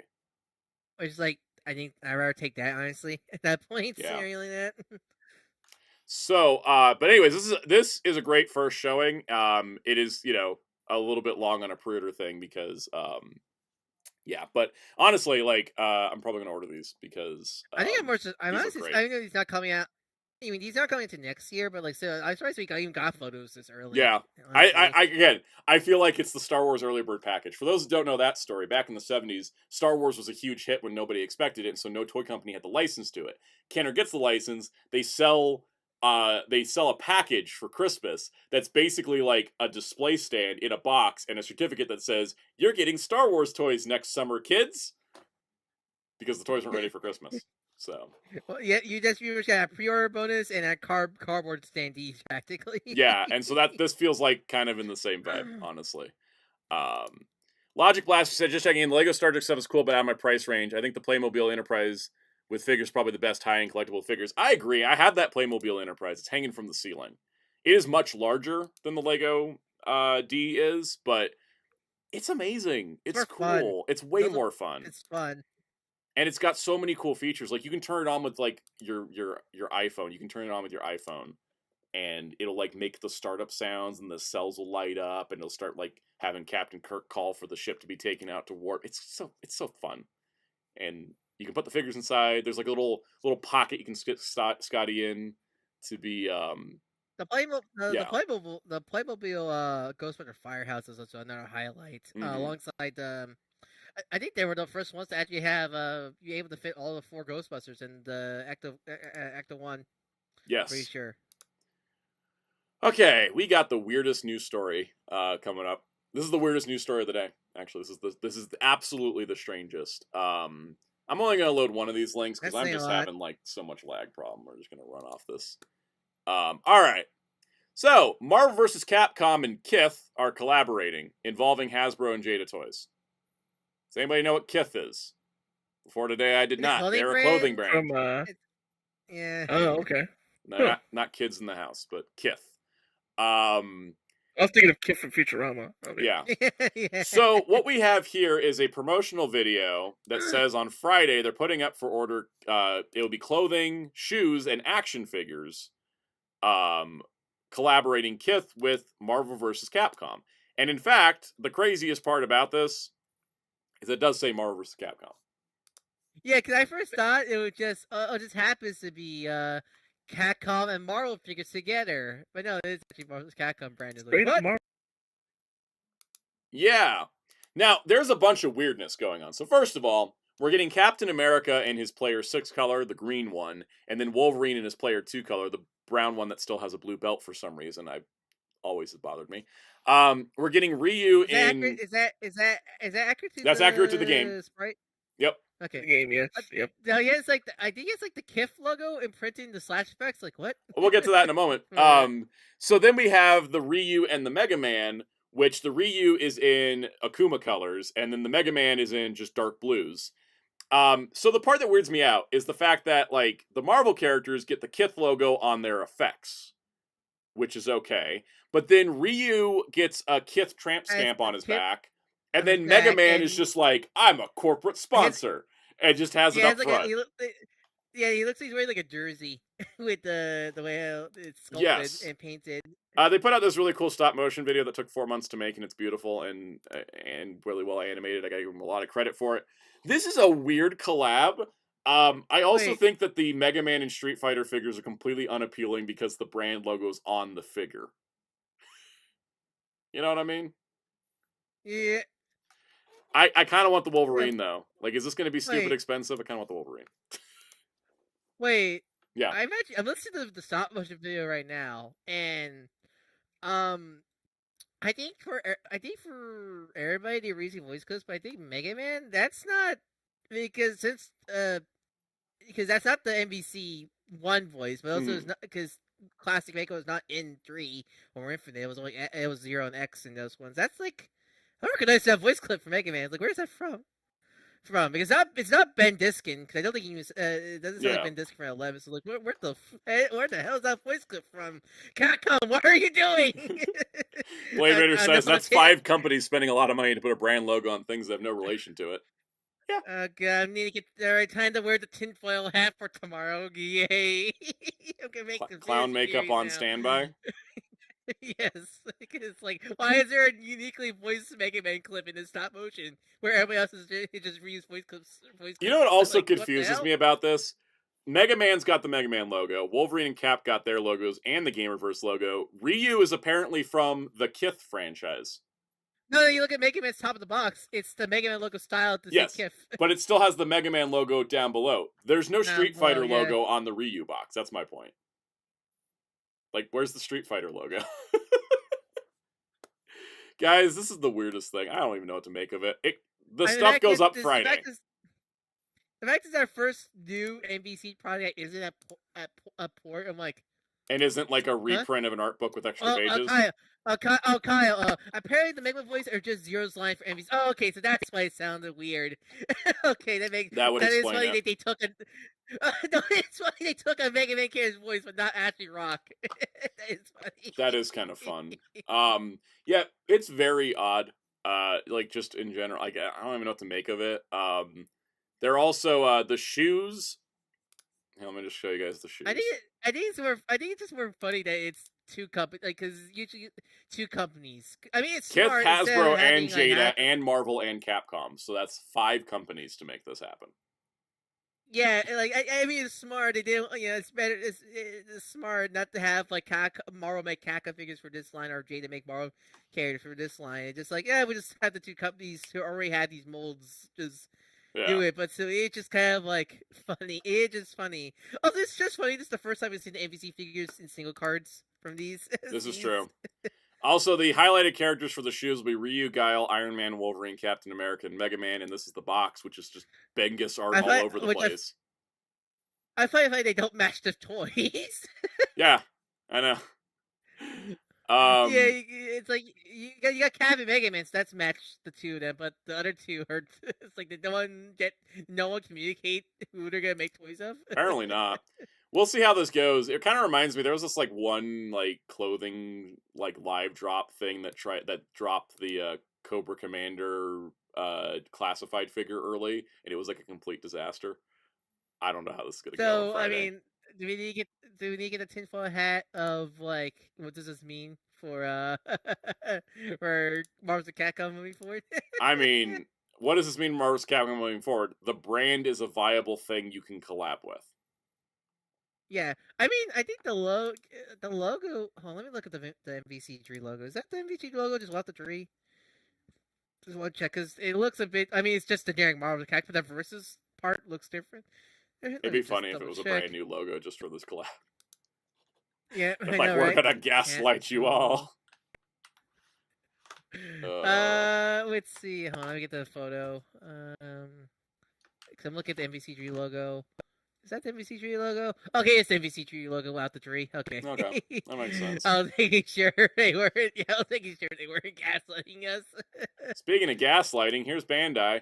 SH Figuarts Super Saiyan Son Goku Genki Damatsuri edition, which is literally the manga colored Super Saiyan Goku, and this is. Explain two-color manga to people, Always Jerry. wanted.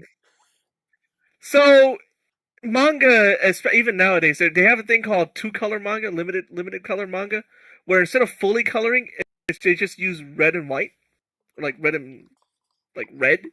Yeah, mostly red. And they did it a lot. Dragon Ball did it a lot.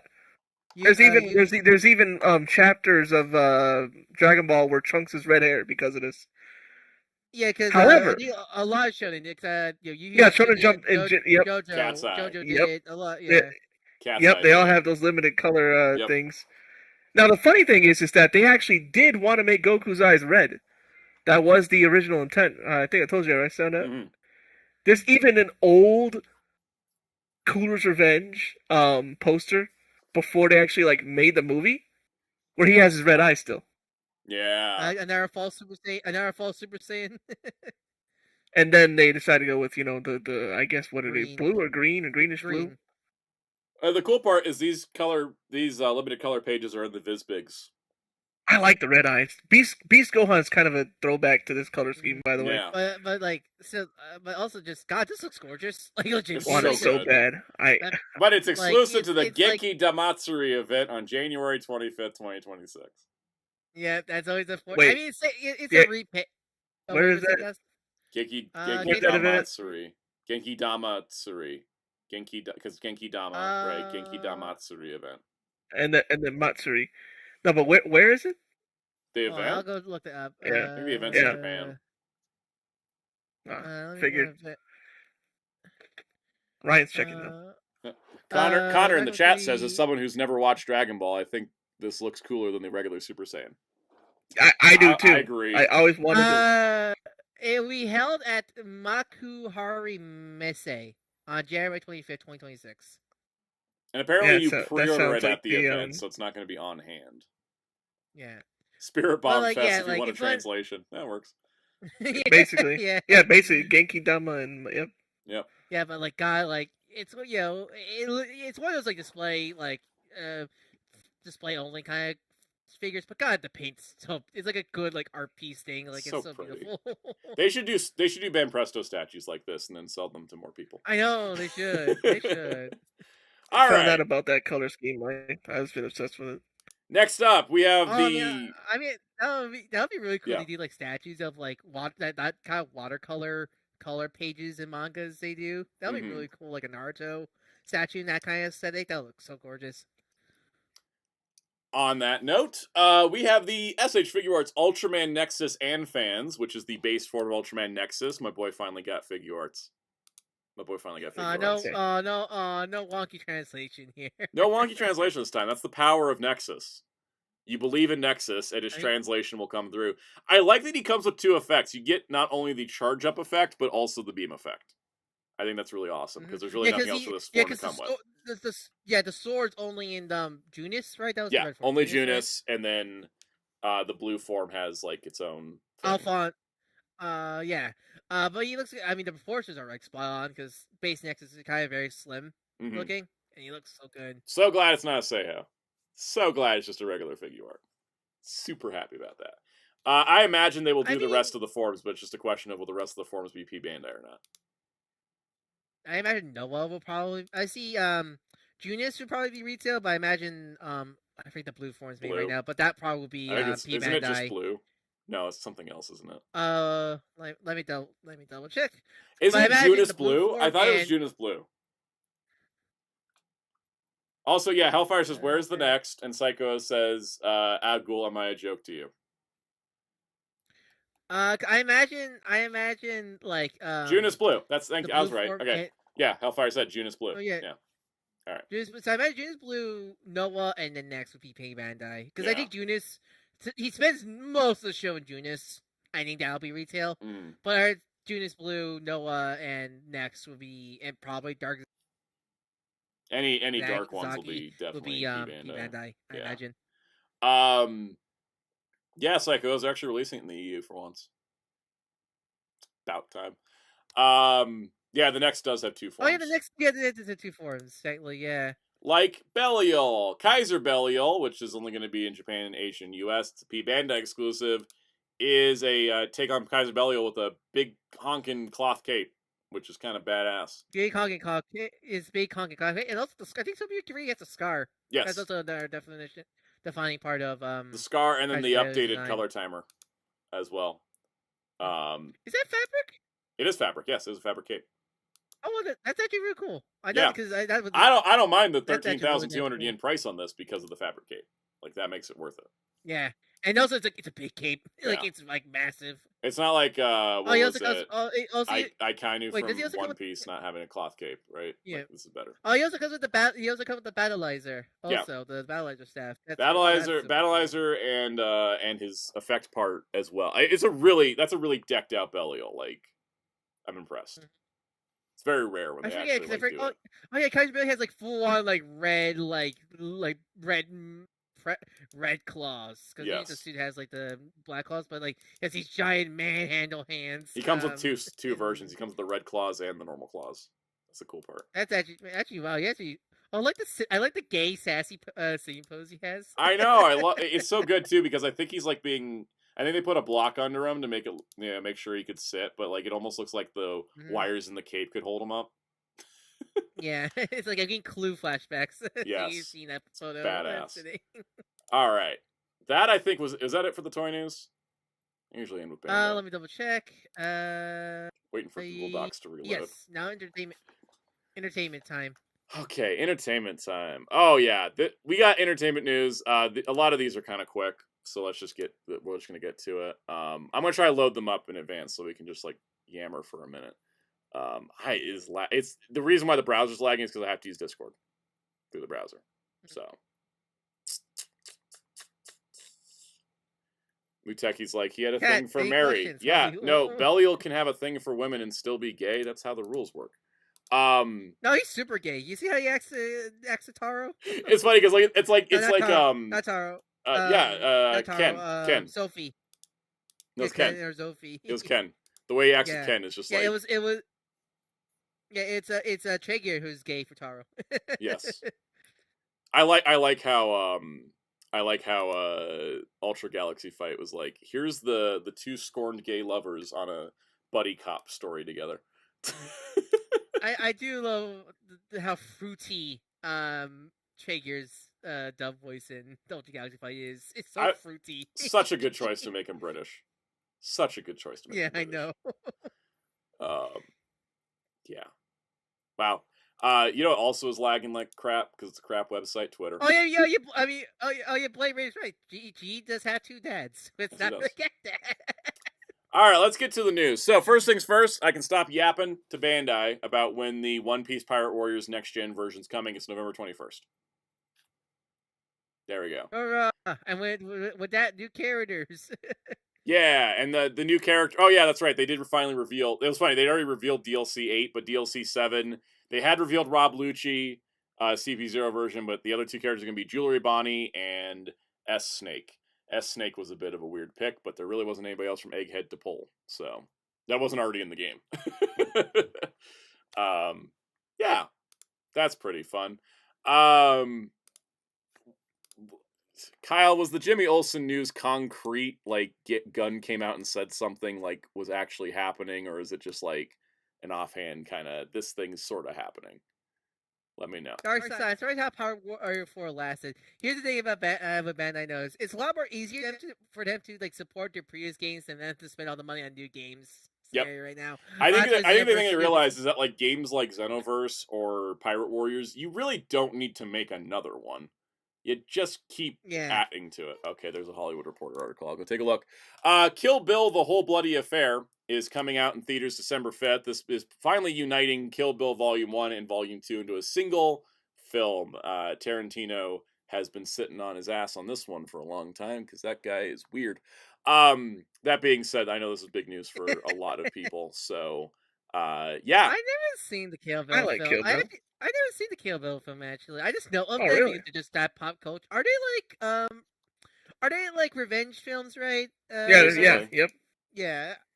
Yeah, because I know they're like that famous film, but I never got the chance to watch it. There's a lot of influence from Asian cinema in them too. There was a Toku actor in Kill Bill, wasn't there? Which one was it? I'm trying to remember. That guy? I don't know. We just got quiet. Yeah. Did you guys not hear me? Sound you there? I can hear you guys. You can't hear me. Oh, there you are. Okay, I think you booped out for a second. I think. I booped out because I opened Discord to get this link to the Jimmy Olsen thing. Or is this net inconsistent? Oh boy, yeah, I don't know. The stream can hear me. Sunny Chiba and Kenji Oberoi. Thank you so much. Okay. Oh my god! All I wanted to do was open Discord to get this Jimmy Olsen story.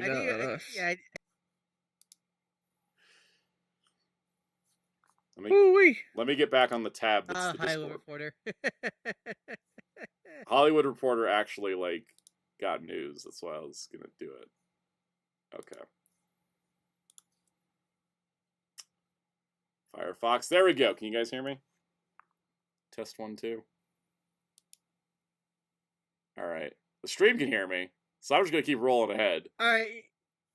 I think something. Yeah, I think the Hollywood Reporter is eating up your net code or something because you're just going in and out for me and Kaus. Yeah. Such as that. The creators of American Vandal are going to be doing the Jimmy Olsen show that James Gunn talked about. Season 1 apparently is going to focus on Gorilla Grodd. Okay, I'm so in. My only want for Jimmy Olsen show is make it batshit bananas. That's all I want. I mean, they're already throwing Gorilla Grodd in there, so let's do it. They're getting mockumentary people to do it. That's perfect. If it's gonna be Jimmy Olsen, it's like a POV, he's filming all the crazy stuff, that would be perfect, honestly. Yes. So, also very happy that James Gunn's not making it because that guy needs to just keep working on the head of studio part in his Superman movie and not worry about the rest of this. I think this is great. Well, it's a classic. You don't want one person to do everything. Yeah, because then it becomes the James Gunn universe, not the DC universe. Yeah, and also burnout. I think it's good. It's better to have Gunn focus on one thing instead of multiple things at the same time. It's a comedy writing duo, so this is going to be a comedy series, and Gorilla Grodd sounds freaking awesome. Sign me up. That sounds like a good time. I'm totally in on that. I'm totally in on that. Now I'm going to close Hollywood Reporter before my computer explodes. I think Hollywood Reporter is really killing your PC. Dear every news website, you did not need to have animations. Y'all are not cute. You're just making my job. Doesn't help that they use so much RAM. They do. Why is everybody do tech companies get money for sucking up people's RAM? Why are we doing for this real? all the time? I just checked my email. And for some reason, checking my email, it says 1.2 gigs of RAM is being used on a tab. I'm like, why? For email. Right? Also, Google keeps telling me I'm out of room in my Gmail, and I'm like, then give me more because I keep getting emails from you guys. I just reset. Did I just soft reset in Discord? No, you're still fine. You're a little glitchy, but you're fine. A little glitchy, but I'm fine. Just describes my 2025. Yeah. Anyways. Will it have a plot of Grodd time traveling to kidnap Obama? We've done that once. I don't think we can do it again. It's Obama. That is Legend of Tomorrow's Legacy, is that one scene. I just want everybody to know. The general public doesn't know anything else that happens in that show besides that one episode. Was that or Battle Savage getting Ant-Man in one of the episodes, didn't he? That one was pretty good, but I think the Grodd one is just taking hold now. I think that's just going to be the show's legacy. Speaking of show's legacies, there's a new Garo series coming out in January with Ryuga's lead character, and unlike last time, they actually brought Rianne along for the ride. The show's already better. Do we have a name of the series, or do we have a name for the series, or just called New Dogai Ryuga Garo Project? Okay, it's kind of weird we don't have the name for it yet. Yep, very strange. I mean, yeah, it's good to find. They brought back the best part of the show. Good to have Rianne back, especially. Yeah. No, if you guys haven't seen Garo Goldstorm, that is top tier Garo. So, anyways, interesting to note, they have teased a new Garo figure art from Goldstorm, and it means it's either going to be Ryuga's Goldstorm armor, or somehow Jenga. But probably the Gold Storm armor, which at least will be a different mold. It's not like they're going to be repainting the same mold a 5th time. Yeah, at least it's something new. There's like zero chance it's it's Giga, it's gonna be affordable. Yeah, it's not gonna be very affordable. 50-50 chance it's affordable. Yeah. Oh, Kyle says Garo Castle of the East Realm is a rough translation. Okay, that sounds fun. Okay. It's the Rian show, and everybody else is along for the ride, as far as I'm concerned. All right, let's talk about a movie that was announced that I actually was excited about. And then, man, this is going to be... I cannot get over how laggy things are. So is this Discord app just not working for you right now? I haven't tried to use the Discord app, because last time I used it, now OBS froze. Am I getting the same thing for your end, or...? All right, here's what I'm going to do. I'm going to close the Discord tab, and then see if that fixes the issue, and then I'm going to reload it. My God, what is... Every program on my computer. What is your deal today? Why this? Like, legitimately. Why are you like this today? I'm having a problem right now where I can't even move the mouse on my computer. So everyone knows in the chat. You can hear me. I can't even see my video feed anymore because that...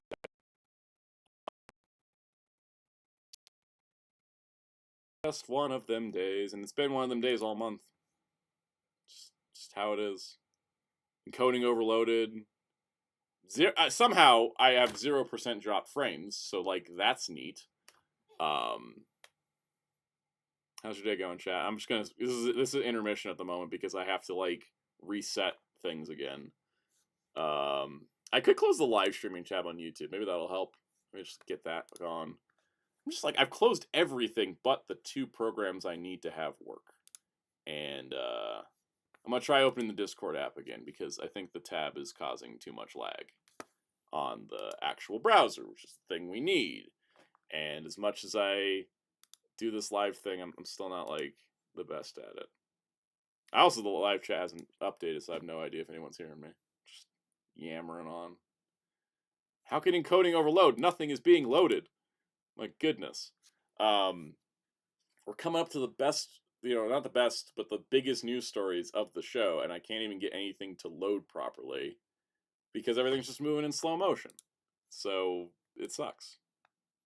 And the voices in my head aren't here, so I can't hear them. Where are my friends at?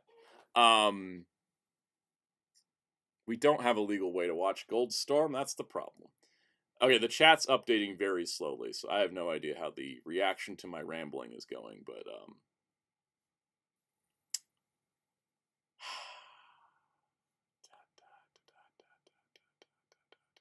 I'm about to cut these news stories because they're great, but if I can't get anything to work because of it, then yeah. It's a lag. It's lagging on your... Okay, so it's lagging everywhere. And there's... From what I can tell, because I've looked at this, I've looked at everything on my computer, there is zero reason for it to act like this. I've been, oh God, it's all freezing. Now it's starting to catch up. The thing is, I've checked every part of this computer. Everything it's telling me is that there's zero issues. There's zero issues on this.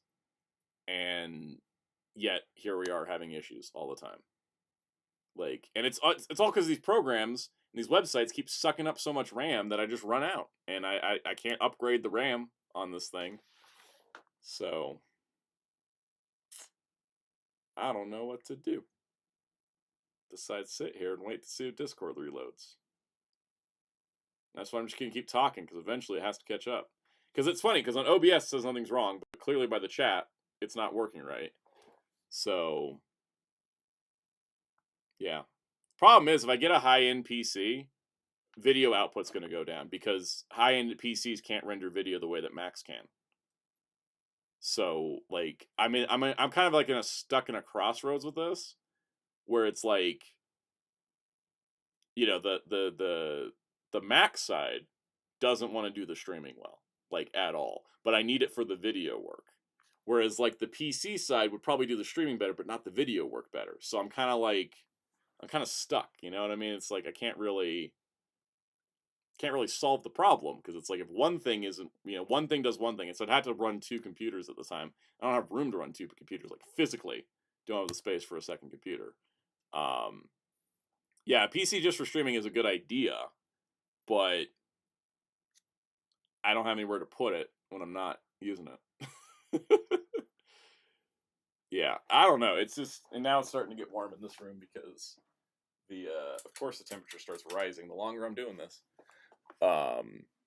Reasonable laptop for streaming, that's an option. Compromise being to get a stronger Mac.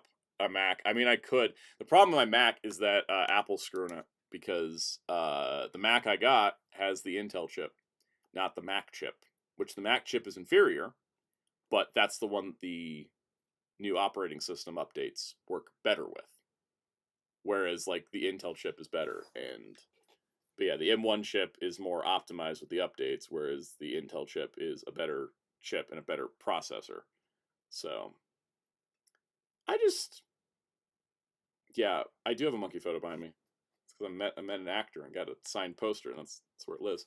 But yeah, it's just kind of like, it's kind of frustrating, because it's like, I want stuff to work, and I'm having the same issue with, like, the Adobe programs are asking for too much. Like, I can't have Photoshop and Premiere open at the same time because each of them want 55% RAM. And I'm like, well, who designs a program like this? Why are these not more functional? Because, like, it just should work, It just should work. And I don't get why it doesn't work, and I don't get what benefit the software companies have to it not working, right? Like, I can understand, like, Apple, is like, oh, we want to sell more computers, so we gotta, make the ones current obsolete. I get that, but I don't get what benefit Adobe gets from doing that. You know what I mean? Like, it's not going to get me to buy more Adobe projects or stuff. So, anyways, I'm gonna see. Can I switch screens? I'm gonna knock out these 2 news stories, and I'm gonna try Discord again. So let's see. Let's get slightly back on track. Brendan Fraser and Rachel Weisz are reuniting for The Mummy 4. And this is very interesting because the second Mummy film was great, and the third one was trash, and it also, like, wrecked Brendan Fraser physically. So it's kind of crazy that they're bringing this all back, which I thought was fun. But the interesting part that I find as well is that the article specifically mentions they're just going to ignore the third movie happening. And I totally, like, am cool with that, because the third movie sucks, and we don't really need to do the third movie and reference it ever again. This sounds super fun, and I hope that the new writers and directors can capture that dynamic and that chemistry and the back and forth, like, banter between the 2 characters. That kind of fun factor is what we've sort of been missing. And I'm also just glad to see that they're not even trying to, like, reboot The Mummy again and then just not make it work. And instead they're like, let's go with something that already has worked, and let's see if we can just recreate that magic. And that's honestly a better way forward with the Mummy franchise than whatever the Tom Cruise movie was. All right.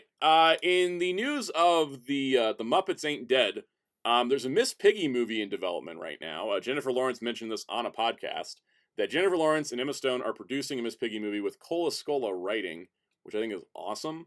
It's like, that's kind of like it's like you see a headline like that and you're like, is that a real headline? Because that seems too good to be true. But honestly, with Cola Scola's work in writing on Broadway, I believe is where they've done a lot of their work.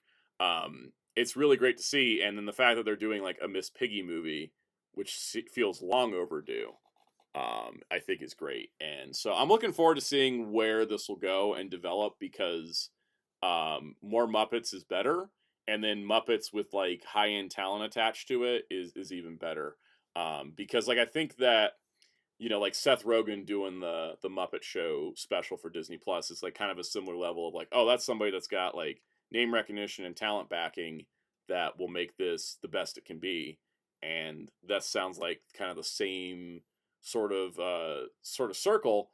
And I'm very excited about it. So I think also now that it's kind of out there and people have expressed their excitement, it should happen.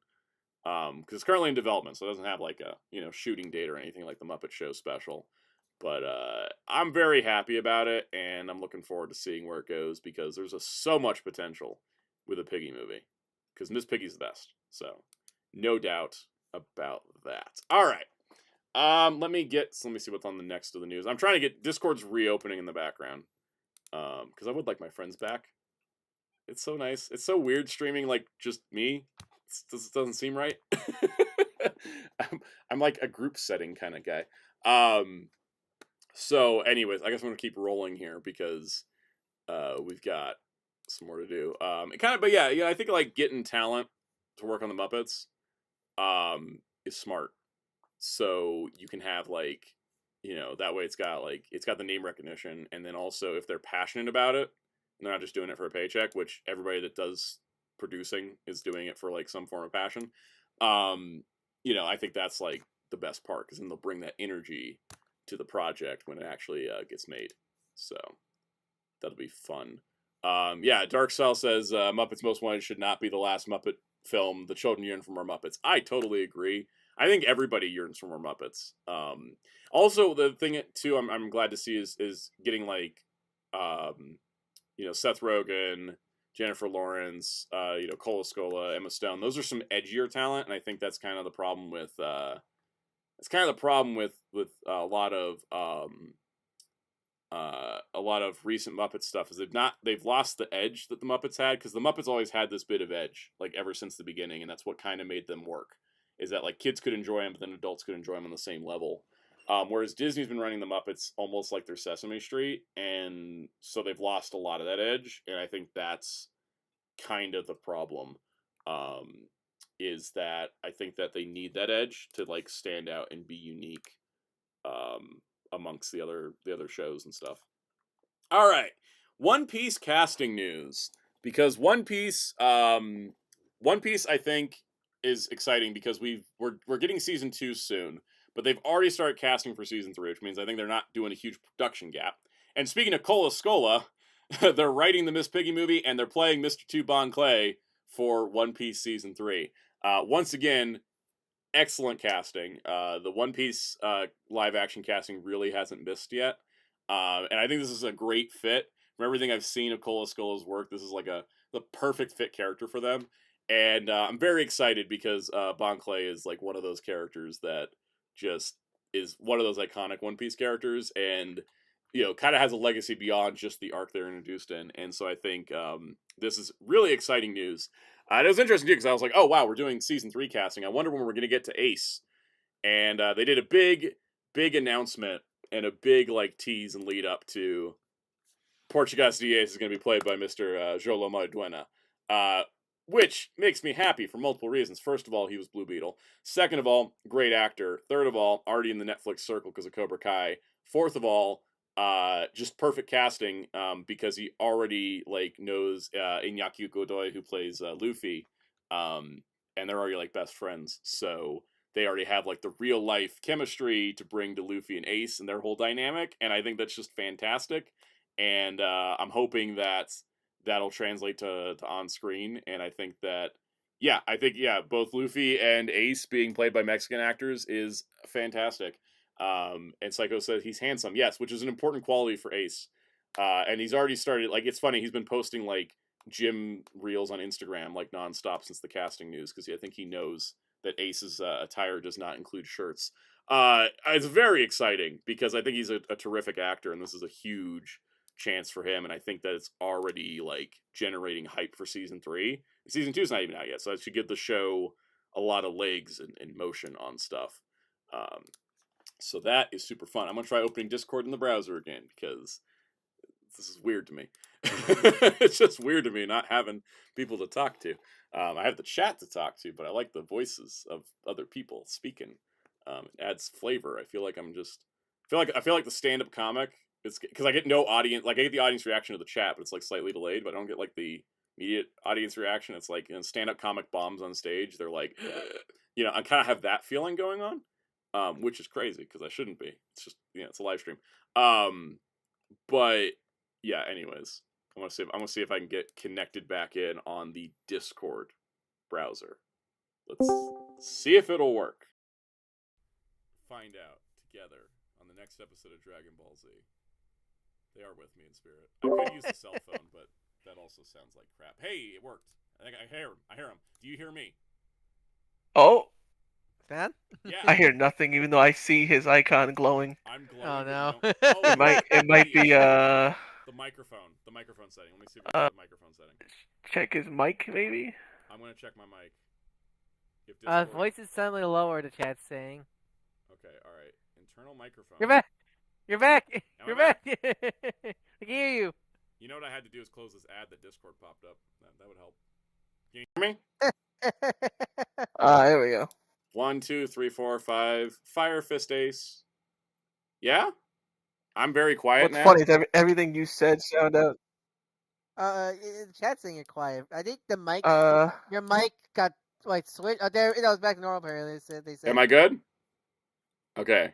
Yeah, you're good. I think yes. and I'm loud. Oh, God. I noticed. Okay. Let me lower turn you. on the yeah. Chat, audio doctors. Better? How are we sounding? Are we sounding good? Okay, good, because I've seen encoding and overloaded again. Okay. Jolo as Ace. Solo Ace, perfect casting. It's beautiful. It's what I hoped it would be, Also, and so I was very happy when it happened. So with Miss yes. Piggy, what do you want the plot to be? Do you just want? I just hope it's like a Scott Pilgrim vs. the World where Miss Piggy fights all these celebrities.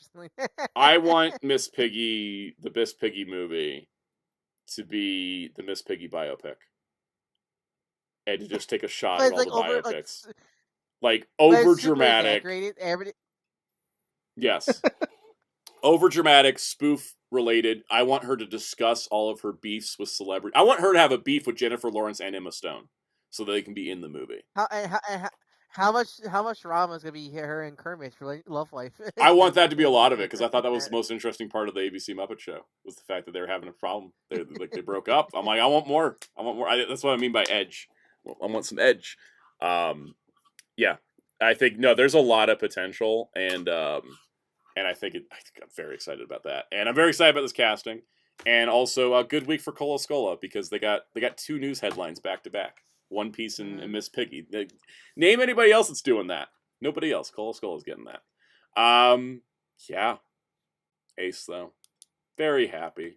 Also, why'd they announce it on National Donut Day? Did they know? Did they know? Did they know and did it anyways? They must have. All right. Chat, you ready for the Toei news? Yep. I'm not ready, but here we go. Before we are we at the big news? We're almost at the Gozyuger news. There's one other piece of news that dropped in the middle of all this, and I don't know what to make of it.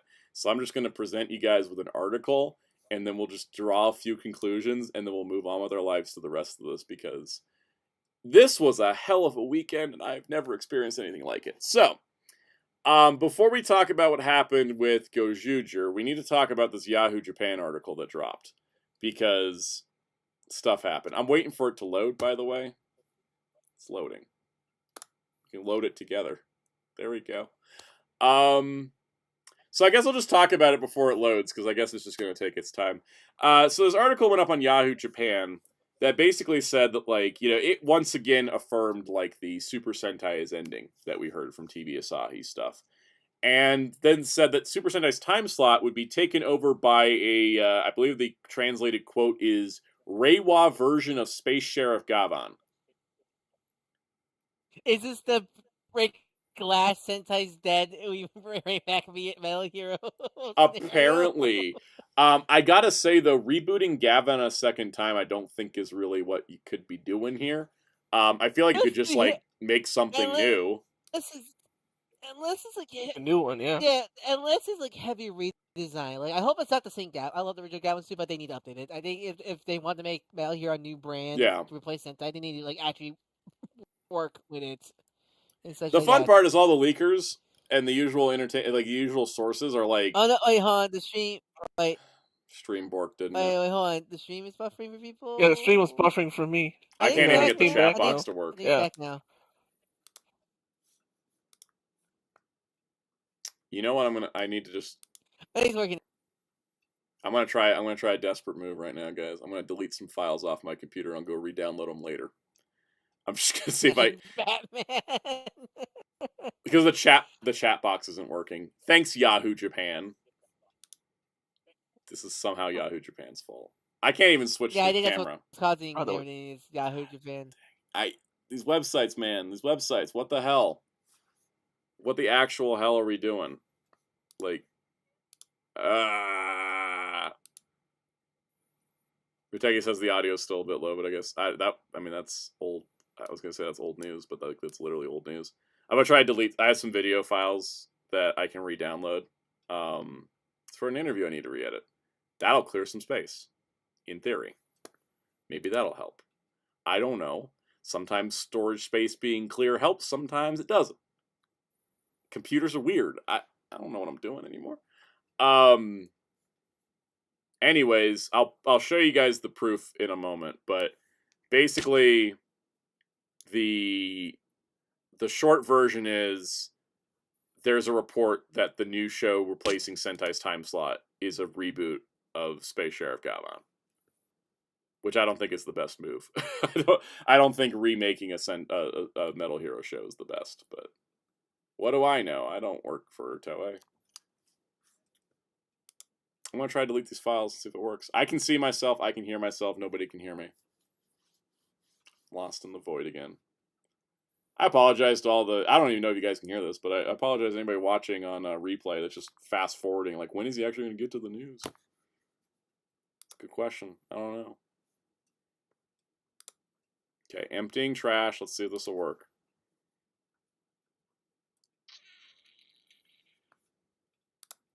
Can I at least close the Yahoo Japan tab? Okay. Yahoo Japan tab is closed. Trash is being emptied. My gosh.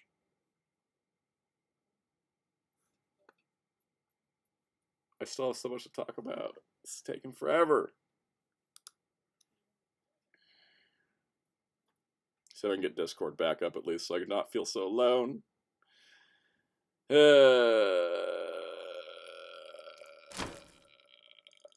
Okay. Did that work? Deleted like a bunch of video footage. Let's see if that worked. I don't know what else to say at this point, guys. This is everything's frozen except OBS. Shout out OBS. You're the only thing that's not freezing on me. You're just lagging. Just stay alive, OBS. Don't be like last week. Don't be like last week. Stay alive for me. It's not. The clock's not moving. Everything's stupid again.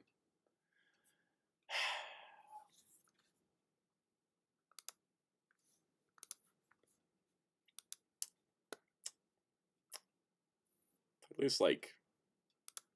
Can I at least switch tabs? Can I at least switch tabs, OBS? Can I switch tabs? Let me switch tabs. Come on.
See if we can come back.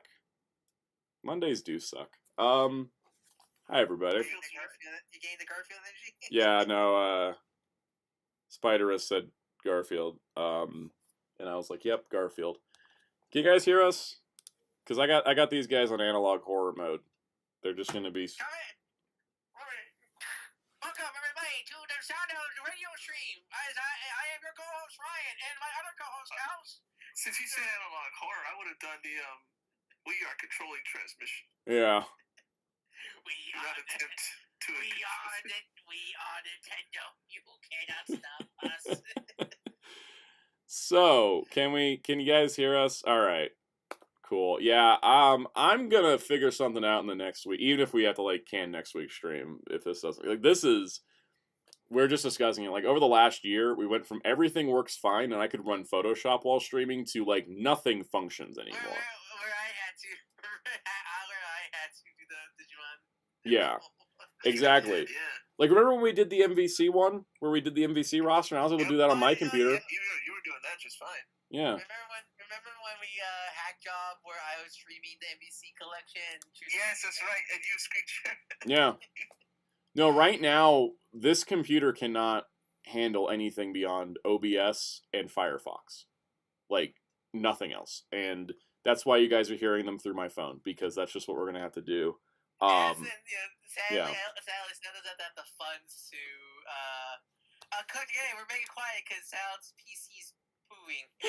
Right Blade Raider says, sounds like a bad phone connection. I can live with this. It is a bad phone connection. That's it is a bad phone connection. Exactly. Yeah, I've got them on max. I've got them on max. It's not a bad phone simulator. It actually is. Yes. That's why we sound like radio hosts for the 1950s right now. I wish we were doing a radio show in the 1950s simply for the fact that it would work.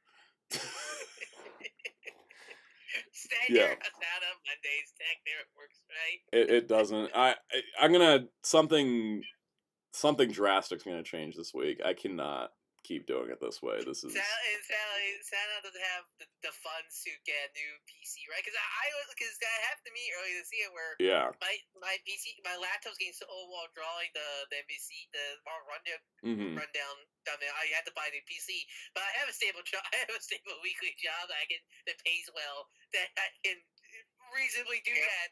I get paid once a month, and it entirely depends on how my videos perform off of an arbitrary algorithm that has no rhyme or reason. Yes, yeah, so Sally said I can't do what I did, sadly. Yeah, and also, like, I'm looking at my desk, I'm like, where would I put a PC? There's like a physical space issue on top of that.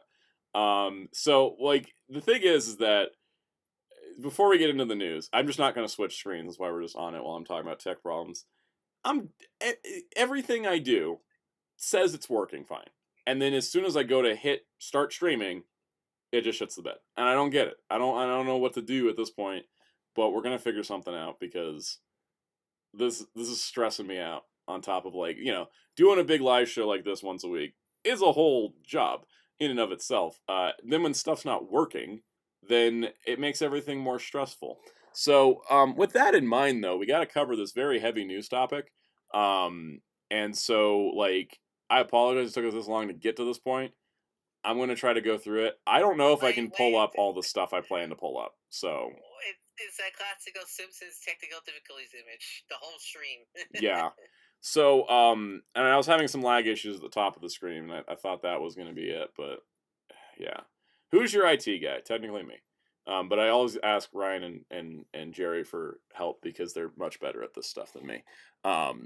So we're going to roll with this. I have a lot of notes on what is going on with number one Sentai Gozyuger. I've been on this all week. I think that's also why I'm extra tired, because I was on this all weekend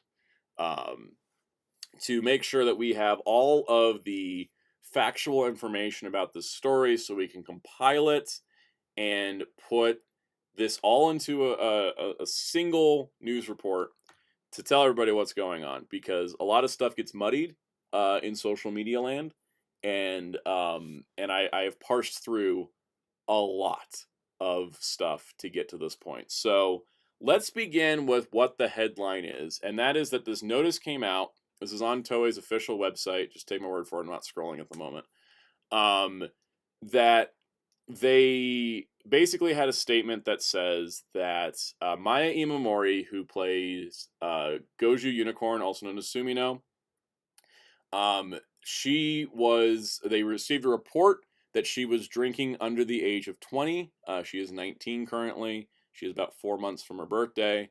And so that her agency, Seiju, has fired her. And because of that, she cannot appear in #1 Sentai Gozyuger any further because, much like in a lot of entertainment industries, if you don't have an agent, you're not getting work. In terms of the Japanese agencies and the way the Japanese entertainment industry works is that the hierarchy of power goes talent agencies, sponsors, then the studios. So if a talent agency drops a talent, a studio can't do much about it. But there is some negotiation processes between all three of those parties in terms of making things to allow for smooth transitions. When this news came out, a lot of people discussed the fact that Gozyuger had filmed so far in advance that people were like, well, maybe the show's finished filming and this won't be too much of a problem. Maybe this is just for the Gozyuger versus Boom Boomger movie that we've gotten set photos from. Unfortunately, as the weekend progressed and the next episode of the show aired on Saturday, we realized that there was a much bigger issue going on. An actor being removed from a show due to a talent agency dropping them is not necessarily even uncommon within the tokusatsu space. There has been many reasons for actors to leave shows, but it's always done very quietly. They'll make an announcement that the actor has left, but in the show, you may not even notice. If you were just watching it, they try to write it into the storyline so that way things can be kept in a spot where it's not as noticeable. Unfortunately, the way that this has all been handled is that between Toei and Seiju, there has been essentially a scorched earth plan to remove Maya Imamori's likeness from any and all things related to Gozyuger. I'm going to try to pull up this image here. It feels like they're doing like a stormtrooper. There was ever a Yeah, I've been told that she's been removed completely from the show except for like the suit. Yes. So the only thing that remains. So for example, the first sign we got that something was up is that after that announcement, they removed her from the website, which is unusual. But they removed her from the website, and then it brought us into episode 37 airing, and she was completely cut from the show. This is an episode that was already filmed, that she was already in this episode, and then they completely cut her out before airing. And as an editor, and really badly also. Yes, as an editor, I look at the way the edits were done, and it absolutely was done last minute. This had the energy of someone at 12 in the morning scrambling to get it done before airing. Not just the opening. You can really tell the opening. Yes. Slapdash. Because any shot in the opening that would have had her in it, cut. So if it was the whole group, cut the whole group. So, the short rundown. Her name's removed from the credits. The opening sequence was changed to not show her at all. All of her out-of-suit scenes were edited. There's one shot where I think that's her. Is they kept her clapping hands at the opening? Yes, they did. Assuming that is her hands. Yes. Clapping. All of her out-of-suit scenes are edited out. They had a different actress redo her in-suit lines, and they haven't released any previews for the next episode. However, the next episode preview did leak through TV Asahi's satellite network, which was running Boom Boomger reruns, and then happened to throw up the episode 38 promo because it's just normal business, and we find out that the next episode was a Sumino-focused episode. So we have no idea what that episode will become next week, and we will have to wait and see.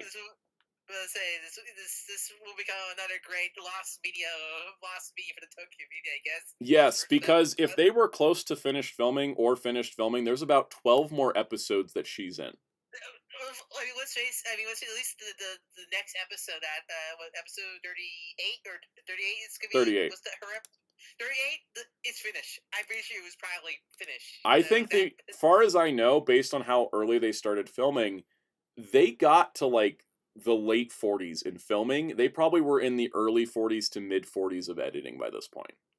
Yeah, like episode 38, I imagine is just like done. They just were waiting the next week to air it. So that one is like we know. I'm pretty sure 100% that is a finished episode that's now locked away in the storage of Toei probably now.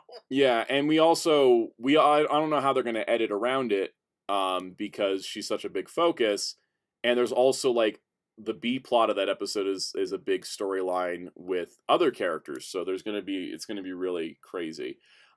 Here's just a quick comparison for anyone wondering how they managed to edit her out of the show. Is there we had some shots. Oh, stupid browser froze. You kidding me? You kidding me? You kidding me, OBS? I was giving you credit all stream, but now you screwed me up. All right, hold on. Just gonna be patient. Be patient. Be patient. Come on. All right. So the episode preview we got for episode 37 had a shot in it. Let me wait for it to catch up before I start speaking. Okay, all right, here we go. So episode 37's preview up top showed her in it. Episode 37, when it aired, is the shot on the bottom. They literally just zoomed and cropped. They zoomed and cropped to get her out. It's ridiculous, but it is insanely last minute. And this really does suck. And the worst part, too, on top of all this, which is, I can't imagine how Maya Imamori is feeling right now with all this going on. Because this is just this is an incredibly severe punishment for an incredibly minor crime, right? And then freaking Firefox.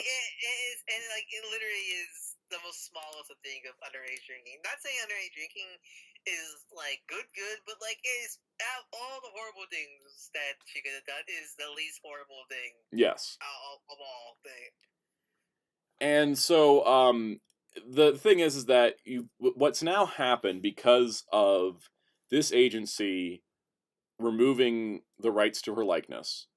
Not only is her career ruined, which is awful, because by the looks of it, she's blacklisted. Essentially. Not only is she blacklisted, not only does the show have to now spend a bunch of extra money to reshoot and re-edit a finished series, the Gozyuger cast aren't going to be at Shoei Yusai next year. Every year, Shoei Yusai has the entire cast of the current Kamen Rider and the current Sentai, and the current Sentai do this, and then they do their live tour for their final live show, and that's it. So they don't get to go now because of what this agency pulled. They didn't include the cast, which is the first time that's ever happened in the 15-year history of Shoei Yusai. So that's now there. Now it puts into question, well, what's going to happen with things like the final stage show? How about things like the Memorial Edition Tegasword that we were pretty sure is happening? How's that going to work with her voice lines that were probably already recorded? How Boomooja versus Gozyuger, how many scenes did you have with interacting with the Boomoojers? I don't think I'm pretty sure it's gonna be difficult to get the Boomooger cast back if that's already done filming. Yep. Such as that. Blade Raider brings up a point that I agree with. It says, at the very least, this seems like something they could have waited to do after the show finished. That is what really concerns me, is the fact that they didn't wait. Usually, they went nuclear. They literally just went the nuclear option. They went nuclear when the franchise has 12 weeks left in its life. You know what I mean? That's because this has happened before in Sentai, well, just Tokusatsu in general. I mean, MMPR Season 2 is a big example of something like this. But that's the thing. Is usually stuff like that happen right here in the middle of the show or the beginning of the show, never near the end when the show's almost done. Yeah. And especially because this is the first show where they shot months in advance, too. So they've done more work than we will see. But yeah, let's go further. Hideaki, what was his name? Hideaki Suzuki plays Goju Leon. He was scheduled to do some live streams on his own personal channels, and he said those have now been postponed because he has scheduling reasons. What would scheduling reasons be at this point other than they're having to reshoot stuff? also, like, I'm pretty sure, I won't reject that he didn't want to have all the chat going, like, what happens to you bring up also? And also, just for everybody, like, wondering why none of the rest of the cast has said anything, it's because their agencies will fire them on the spot for doing so. Yeah, it's imagine you're also nuke scenario. Yes, and the thing is that if you are in the Japanese entertainment industry, if you're a rookie talent, like the entire Gozyuger cast is, they can't say anything because they will be put into the same position. The agencies are very cutthroat, and they do not take any prisoners. If you cross them, they will burn you. It is just is how it is, and is awful. That's that panel in Chainsaw Man where it's Makima's listening. I imagine that, but the agencies are listening. Yes. I want to point out the important thing to take away from this, outside of this is really horrible for my Imamori, and my heart goes out to her. There's kids out there watching the show, wondering where's my favorite character? Why is she not in it? I'm pretty sure these kids don't follow the news, so they don't know. They're not supposed to follow the news because there is an unspoken and spoken rule in Tokusatsu that I want to remind everybody of. It is the rule of don't break the illusion for the kids. This is a thing that Ultraman, Kamen Rider, Sentai, all the Toku shows do. Is that they don't want the illusion broken for kids because the kids don't separate reality from fiction as well. And so they do a very huge effort. This is like a very huge effort to make sure that kids aren't seeing like the reality behind the production, right? This is a big thing that Ultraman, they'll do, like, there's some people talking about this when they were doing the Ultraman Connection live streams. They'd have like a disclaimer at the beginning, and they're like, oh, send your kids to bed. This is a stream about like the production side of the show, and this is not for kids, because they were talking about like being actors in a TV show. Whereas when you're at events in Japan and at these big stage show events, the actors stay in character at those events. They talk to the kids directly as their characters. This is very, very deliberate to make sure that this illusion isn't broken for the kids. And yet, this is the first time I have seen that illusion shattered, seemingly with no care, by an agency that I suspect doesn't understand this. I went digging into the Seiju agency's website because I thought, let me find out what this agency has done, what is their history, why would they make a decision like this? So what I looked up, I found out they've been around for about 3 years. They don't have their own Wikipedia page, which is crazy. Most of their talent are J-pop idols, which the J-pop idol industry has another issue that many people discuss, that the idols are expected to be completely flawless, perfect people. They can't date anybody. They can't do anything wrong. If they do a single thing off, they will get vanished away and the public will never see them again. It is an ongoing issue for a long time now. And this agency, hiring mostly J-pop idols and gravure idols, that, to me, says that they are in that mindset with how they manage their talent. The only other talent on their roster that has been part of Tokusatsu was, there was one woman who was a background character in Dawn Brothers, credited simply as Girl. Other than that, Maya Imamori was their only Tokusatsu ongoing lead actor that was signed to their agency. And so the thing I would say, if I were to make a guess as to why they went so scorched earth and as to why they did this and ruin the character, and they ultimately have kind of ruined the show, I would say it's because they don't understand Tokusatsu, and they don't understand that there is this unspoken rule and this very spoken rule that we don't break the illusion for kids, and that this agency is not familiar with that, nor did they care that that was the case. Imris Tal says, do they have other talent that's under scandal at the moment? Not that I could tell, but I was only able to dig surface level on all of this stuff because I don't speak Japanese and I don't read Japanese. I was doing a lot of Google translating. They also hire talent exclusively young women is their talent pool. So that is what I've learned about them from this point. And so, oh, thank you, Dark Mode, for turning on automatically and causing my computer to freeze for a second. What? Anyways, so that's what I learned about Seiju. So adding to this, there was a couple other things that I thought was important to bring up because I think it's kind of insane how this is going. This also, I gotta tell you, Sentai took a week off, and it seemed like everything caught fire, because last week we got the news that the franchise was ending with Gozyuger, and this week we have this really horrible news. And catch a break. Yeah, can't catch a break while it's on break. But I did want to bring up a couple notes, because, I think we all agree that underage drinking is not a crime severe enough to be scorched earth out of a series that was already produced, and now causing a company like Toei to have to spend a ton of extra money and lose out on other potential revenue because of this decision. Last week's Gozyuger episode, the last one that Maya appeared in, ended on a underage drinking joke. Oh, wow. Oh. So I don't even know what to say at that point. Is that a hypocritical thing, or what do you think?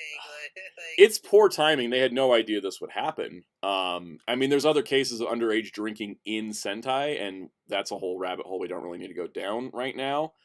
But yeah, like K-Master says a good point. So you really think that modern Japanese kids are stupid enough to not notice one of the key members of a current Sentai team is missing? I think they don't know. I think they didn't know what to do, right? And they just had to make these last minute edits, because I don't think they think kids are dumb enough to not notice. I think that's why they made that statement themselves. I mean, when you're first watching like MMPR or Chaos and Sound, like, did you notice when Zach, Trini, and Jason just magically died for appearing in civilian? I didn't watch it live, so yeah. I did. What I did, and when I was a kid, I don't think I was able to tell exactly what was going on, but I did know something was up because they never showed them, and their voices sounded way different. Yeah. Mm-hmm. And but even then, they did use stock footage to do like the handoff between. They did, yeah. Yeah. Here they can't use her likeness whatsoever, and so that means they can't even use the footage they like. That's the thing I think that's driving me insane, is the fact the agency wouldn't let them at least use what was already filmed and then work in to the story what's going to happen, or at least let her finish the show. Yeah, it is very peace conference-y. Now, I did mention that none of the Gozyuger cast has been able to speak out about this because they are rookie cast. They were rookie talent. There have been some veteran Toku actors that have spoken out. I've seen several of them. I wanted to share one in particular because I think this one summarizes and highlights the problem perfectly. And this is what I think is this is coming from Kashu Toshiki, who played Kamen Rider Agito. He's long running. He's popular. He can say something because his agency can't afford to lose him, right? Like, that's basically, you can say something. If your agency can't afford to lose you, then you can say stuff. So here's what he said about agencies, and I think this really gets to the core of the issue here. He says, if this is a Google Translate, by the way, so like this may not be 100% as always, but it's pretty close. If they're involved in any kind of production, it's the agency's responsibility to properly nurture their talent, especially if they're young. However, I strongly feel that recently there are many agencies that don't have this kind of relationship. I don't know the details, but it's sad that talent agencies can easily terminate contracts. I think it gets to the core of the issue, right? Like, essentially, if she was caught underage drinking one time, which we don't know any of the details of, we can speculate, but we don't know any of the details beyond that. I mean, it's one of those, like, essentially when it comes to something like that, that's very much a personal thing. Like, yes. And that's something we should not know because it's her own goddamn personal life scenario like that. And I will also add, the thing that is also weird to me is that there have been some other stories, which I'm going to talk about the double standard in a minute, but there's been some other stories where, like, a tabloid caught a picture of an actor doing something and then Toei had to make a statement about it. But Toei did not make a statement, right? Toei made a statement. The first statement started with was Toei that said that it was because they said the agency canceled their contract due to underage drinking, and we apologize for this, etc. But the thing is that this is something that, like, I've seen it reflected from several other actors who played other parts, like Deca Yellow, Mega Pink, Boken Black.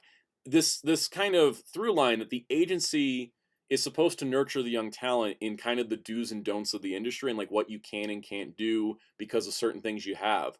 But that the mentality has changed to, you made one mistake, we're getting rid of you completely. Yeah, because isn't that I don't think acting coach is the right term, but isn't there, like, there's terms for that, right? Where they they tell you don't do this, that, or that, something like that. Yeah. Exactly, and from what I understand, a lot of talent agencies used to do that. They would, if there was, they I don't know for sure how it works, but from what I understand from what I've been reading, there will be like an actor makes a mistake, and the talent agency will sit them down and be like, okay, this is why you can't do that. We're going to give you another chance, but you can't repeat this error again. Because when you're young, you make mistakes. When you're old, you make mistakes. Being human is making mistakes. I mean, how old is Mayu? She is 19. 19. She's still like she's past 18. Let's face it. When you're 19, you're still you're still a minor in terms of mentally. Still, let's face it. Yeah, you're still. What is it? The brain still develops like most of its cognitive functions up to like 23. Yeah, like you're still. You're no longer a minor. You're. It's not like once you become 18, you're automatic. I'm adult now. I know everything. Yeah, the software update doesn't automatically install on that one. Yeah. Yeah, and so the thing I think is a very key point.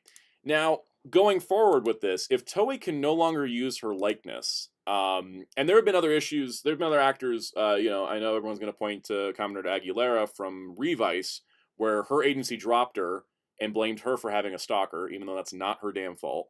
And then that's so stupid. So stupid. And then a new agency picked her up, and then she rejoined the show, no problem. And she's made appearances since. The way that they scorched Earth Maya, it seems like very unlikely that she's going to get a new agent, and if she does, it's not going to happen in time for the show. The show had 12 weeks left, and also there's this, because here's the thing now, like, if they decide to get a new character to play the Gozu, because they can't do a recast, because essentially, as we talk about the kids view the heroes and actors of one day. Yeah, you can't just suddenly have a different person playing Sumino. Yeah, like people go like, wait a minute, that's not. Yeah, you can't do that. It's gonna be sloppy writing of because you don't have actor A transferring the power to actor B. Right. Like to actor B, that's gonna be messy. I at least it's kind of a miracle how they were able to make it semi work in Mighty Morphin Season 2, but even then, I don't think they're going to use the same thing in Gozyuger. Yeah, I think the only reason they were able to do that was because they were filming pretty close to the chest, and they didn't have to film action stuff with that. This is a whole production, and it's a whole thing. Connor says, I doubt she'd even want to go back if she was able to. I don't want to speak on her behalf, but if this happened to me, I wouldn't go back. If I saw myself get scorched earth from the show I was on, I would not go back. The fact that they wipe everything, because when Aguilera, I don't think Toei did the same thing, right? They did scorch her everything. No, they didn't. She was still on the show. Episodes were still airing when she didn't have an agent, and then she was able to film more after doing so. There's been several. And here's the thing: there's been several cases of actors being dropped from agencies and still their footage appearing in stuff. This scorched earth, removing her from stuff she's already filmed, is the crazy part. Now, I did bring up this tweet, which says, are we not going to get any home release of the Gozyuger movie? So the Gozyuger movie and Volume 2 of the show, it's episodes 13 through 24, is scheduled for release December 3rd. Those discs are already printed, they're already packaged, and they're shipping out to stores right now. Yeah. So are they going to get pulled because of this?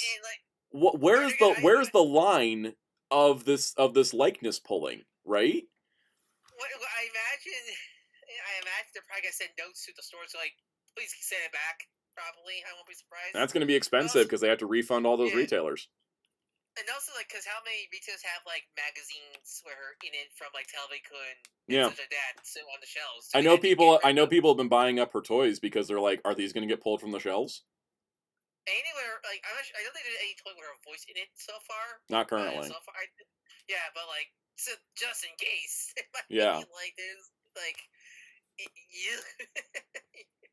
So, because the thing is that if they could use whatever they filmed with her, right? If they could film anything that was already used with her, there's several more episodes to use. The fact that they went and 11th hour edited her out of the episode says to me that their agency is requiring them to remove everything using her, which is batshit. Like, that's insane to be asking for that.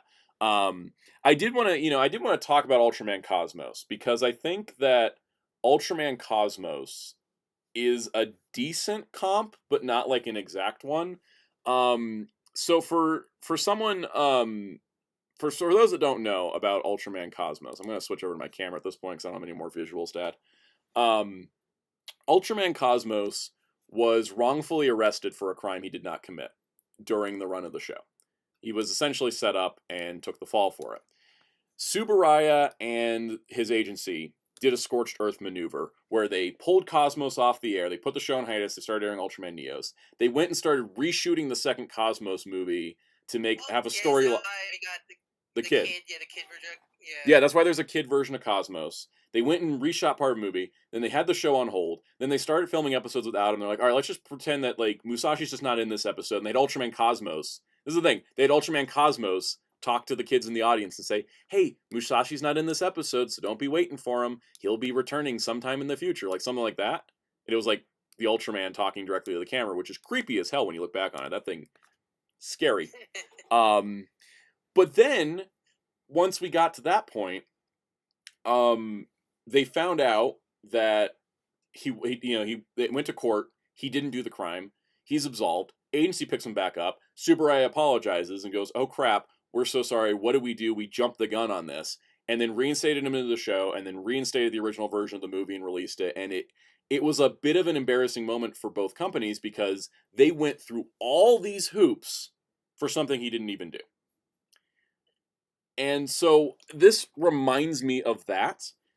But the problem I see is that there is no external source, right? Like with Cosmos, Kentucky's like, is that how Cosmos had a long run? Actually, I think it is because they ended up just continuing because I think it was a whole big thing. But anyways, they had to make up for what they had to make up for it. Exactly. So with Cosmos,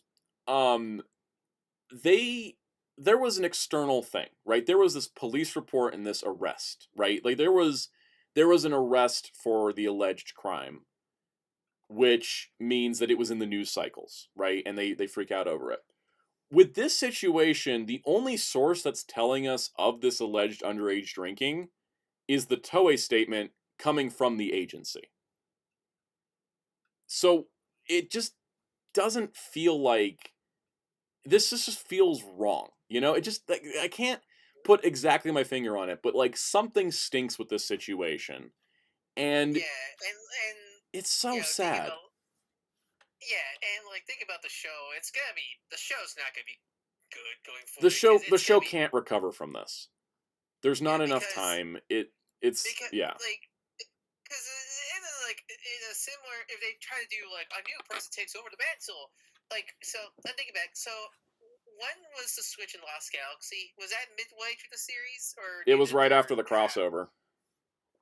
What was that during? That was the middle, right? Because it was like right in the middle. Galaxy. Yeah, so that's in the middle. So there was time, and plus they have a previous character from the last season took over the role. Mm-hmm. I don't think they can do that here with Gozyuger and such like that, and such. It's just. I want to address the chat. I'm not talking about anything that the tabloids have said because I don't take tabloids as sources for news, and I'm not addressing any part of that. We're just going to work on what's been officially stated by the companies. There's no source on those. There's all sorts of like. I will say that there was I could make a laundry list of reasons why this was done to her that we have no confirmation on, but I'm not going to do that because it's the news show. Let's not ignore the fact that it's depressing this is happening to the only woman on the team. That's a great transition into my list of the double standard in the Japanese entertainment industry, which was my last point here. I mean, not the fact that I still kind of annoyed that there only is one woman in Gozyuger. Mm-hmm. Like I know that's kind of the problem I know. So Sentai, we've only been having only one woman for a while in modern Sentai. I think since Kira Major. Yeah, because the only such as King Oger. But Rita's non-binary in show. Yeah, Rita's non-binary in show, but we have Rita's not a man. That's the thing. At least we have one female and one non-binary. So at least it's not 5 dudes, 4 dudes, one. Oh, 5 dudes. It is 5 dudes because the 6 is always a guy. 5 dudes. Yeah, so you got 5 dudes and 1 woman. Yeah, but the fact that Gozyuger just has 1 woman I think this makes it worse because the 1 woman is the gain, the punishment here. Scenario. Let's talk about the double standard because this is something I have noticed. This is a double standard in the Japanese entertainment industry. Kamen Rider Duke, his actor was arrested for assaulting women twice, went to jail over it. His archive audio still appears in the Complete Selection Modification Gaim Belt. They still use his voice. No changes were made to Kamen Rider Gaim, Iring, and no changes were made to Garo Yamato Terasumono either. The shows just air as they always were. Gokai Silver was arrested for, what was it? He scammed elderly people out of money, right? Yeah.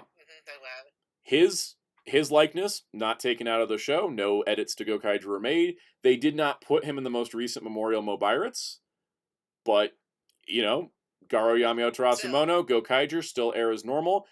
Digimon Adventure Tri wasn't re-edited to change the actors. If it was already existing and the agency dropped them, they don't seem to do any changes. Kamen Rider Saber was caught smoking in public by a tabloid. There was outrage about it for about 12 hours, and then they never talked about it again. That was it. And there was a story recently, which just came out, for the perfect ironic timing, about a man who had sexually assaulted with the R word 2 women, went to jail, got out of jail, and was rehired by his talent agency. Is this a Toku actor or just an actor? Just an actor in general. He didn't have any Tokusatsu roles, but he's done anime roles and drama roles. But I'm pointing the double standard out in the industry here because we have a woman who had, we don't know how much she had to drink or whatever. She had underage drinking, and she scorched earth from a series, completely decimating the work that other people have done, creating new work for people to do, causing a company to have to spend just an insane amount of money to cover all this up for this agency. Whereas there's a bunch of men who have done significantly worse. And their stuff is still untouched. And this is just going after crimes or just small things. Was not against stuff like Vice's voice actor, for example. Yeah, as we've established and how I talk about how we have, a really terrible actor as Frankie, for One Piece, is that blackface is not considered anything bad in the Japanese entertainment industry. You can't opt for blackface, whereas you could in other parts of the world, and that sucks because blackface is harmful no matter what country you do it in. And on top of that, Saburo Kimura is a shitty voice for Frankie, and I hate that he's in the show because he's not only racist, he's not even good in the part. Or Torio Fuya, who did that whole scandal with Torio Fuya groomed a woman and got her pregnant, admitted to it, I think he was dropped by his agency, but his voice still appeared in G-Quacks. Yeah, even though he was dropped as Yamcha, they still brought him back for G-Quacks at the very, very end. It was a small moment, so the fact they brought him back for that small moment, why did they it was such a small moment, why did they bring him back in that? And the thing was that they'd already recorded it before the scandal happened, and they kept it. I am been looking, and I've been looking and looking and looking, and I've been doing my best to find, I was trying to find another example where an actor had a scandal, was dropped by an agency, and they completely removed everything they were in after that news. And I could not find any other examples. The only one I could think of is... Wait, Cal, are you still here? Let's make sure. Do you remember the Yakuza incident with that one actor with one of the Yakuza games? I remember one actor had to be replaced completely because I think he was caught with drugs. I think it was Yakuza 4. It was Tanimura's actor, and the best part is he was proven innocent, but still scorched earth him. Yeah, okay. I guess that's another example to think of or something like that. And then Kiwami 3 right now with Soundout said, like, an actor assaulted 2 women, and people are asking for him to be removed from Kiwami 3 because he's not even, like, the main character or anything. And, like, nope, they're still keeping him there. Okay. Did they ever go back and remove them from existing stuff? That's because that's the question, really. I remember... Yes, for Tanimura, he has a different face. Yeah, they got it for I remember that. I remember when that was coming out. Yeah. Because I do know that Toru was removed as Sabo and from his Detective Conan part, but they didn't go back and redub all of Sabo's appearances. They just switched actors. Hellfire said the only role that Toru Furuya absolutely was nuked from was Metaphor Refantasio. He was a major character and they scrubbed all his recordings of the new voice actor. Yeah, that's the kind of stuff that, like, you know, that's the examples I'm looking for. It's never happened in Toku, though, for my knowledge. I've never found another example of this in Tokusatsu because of the don't break the illusion for kids rule, right? Yeah, because most of the time when stories like this comes out, it's mostly just the actor left on their own accord, or they were and stuff like that. Not they did something bad in the scorched earth scenario. Yeah, because there, people talk about Yellow 4 from Bioman. She basically ran away from the entertainment industry. That was her decision, and then her agency dropped her. What's Dun Vulcan? I see people talk about Dun Vulcan. That was way after. Vol Panther's actor also R-word a woman, and he was arrested for that, put in jail. He wasn't wiped out of the show as it was, and it's not like they stopped using his character in promotional stuff. People brought up Commander Gills as well earlier. He had assaulted a woman, and he still appears in things. We can bring up the Rurouni Kenshin creator. Yeah, that's a fun one. Yeah. You mean they gave one? The only really big annoyance I had with Oda. It's like, why do you keep working with him? Yeah. Did you know that the JoJo creator, they told him he just hastily sketched something for the Kenshin thing? He was like, nah. Sulich was doing like a big Kenshin celebration, and then Akira is like, man, Dragon Judo. I think Kubo was like the one that called him up publicly. I think I heard Bleach's manga. Mm-hmm. Yeah. So we have plenty of examples of how all this works out. Sorry, Mitegi. This is the reality hits your favorite shows section. But the thing I will say, Blade Raider, the Judgment thing that was really to Johnny's, not what me and Cal. Johnny Associates not wanting him to be on PC because of mods. That's a separate. That's also agency problem, but not the same as. Right, as Reality B brought up Ultraman Tiga. Reality B says, do we think this is a Tiga situation where Toei doesn't want to do all this erasure, but the agency is being needlessly difficult? It's a similar situation with the agency forcing power, but in the case of Tiga, it was, you can keep him in the show, you can use the music, but if you try to distribute this outside Japan, you can't use this music outside Japan is one of their restrictions. The other thing is that you could get, the thing with Tiga is that you could still have him in the existing show. We still have like a Mill Creek DVD of Ultraman Tiga. You can still stream the show in places in Japan. Johnny's was restricting him from appearing in future Ultraman works after Superior 8 Ultra Brothers. That was a bit of a different, but it's a similar thing of like the agency is asserting power over the studio. So there's that. Yeah. Oh, and Jeremy Carr says the Gokaiger episode was supposed to originally be Vol Panther, but then the scandal happened, so they rewrote it to use Vol Eagle. Well, at least they did that. I'll give them credit for that. So it's a lot of, the more that we go back and forth on this, the more I think this is incredibly sad. This is an incredibly wasteful thing to just have this scorched earth maneuver to pretend like she never existed. And it's really pathetic that these companies act this way and think that nobody's going to notice or care. Because I think that, from what I've seen over the weekend, it has caused an outrage. I know for a lot of people, there's a lot of people that are still going to keep watching the show, which is totally fine. And I don't have any problem with that. For me, it was technically for us.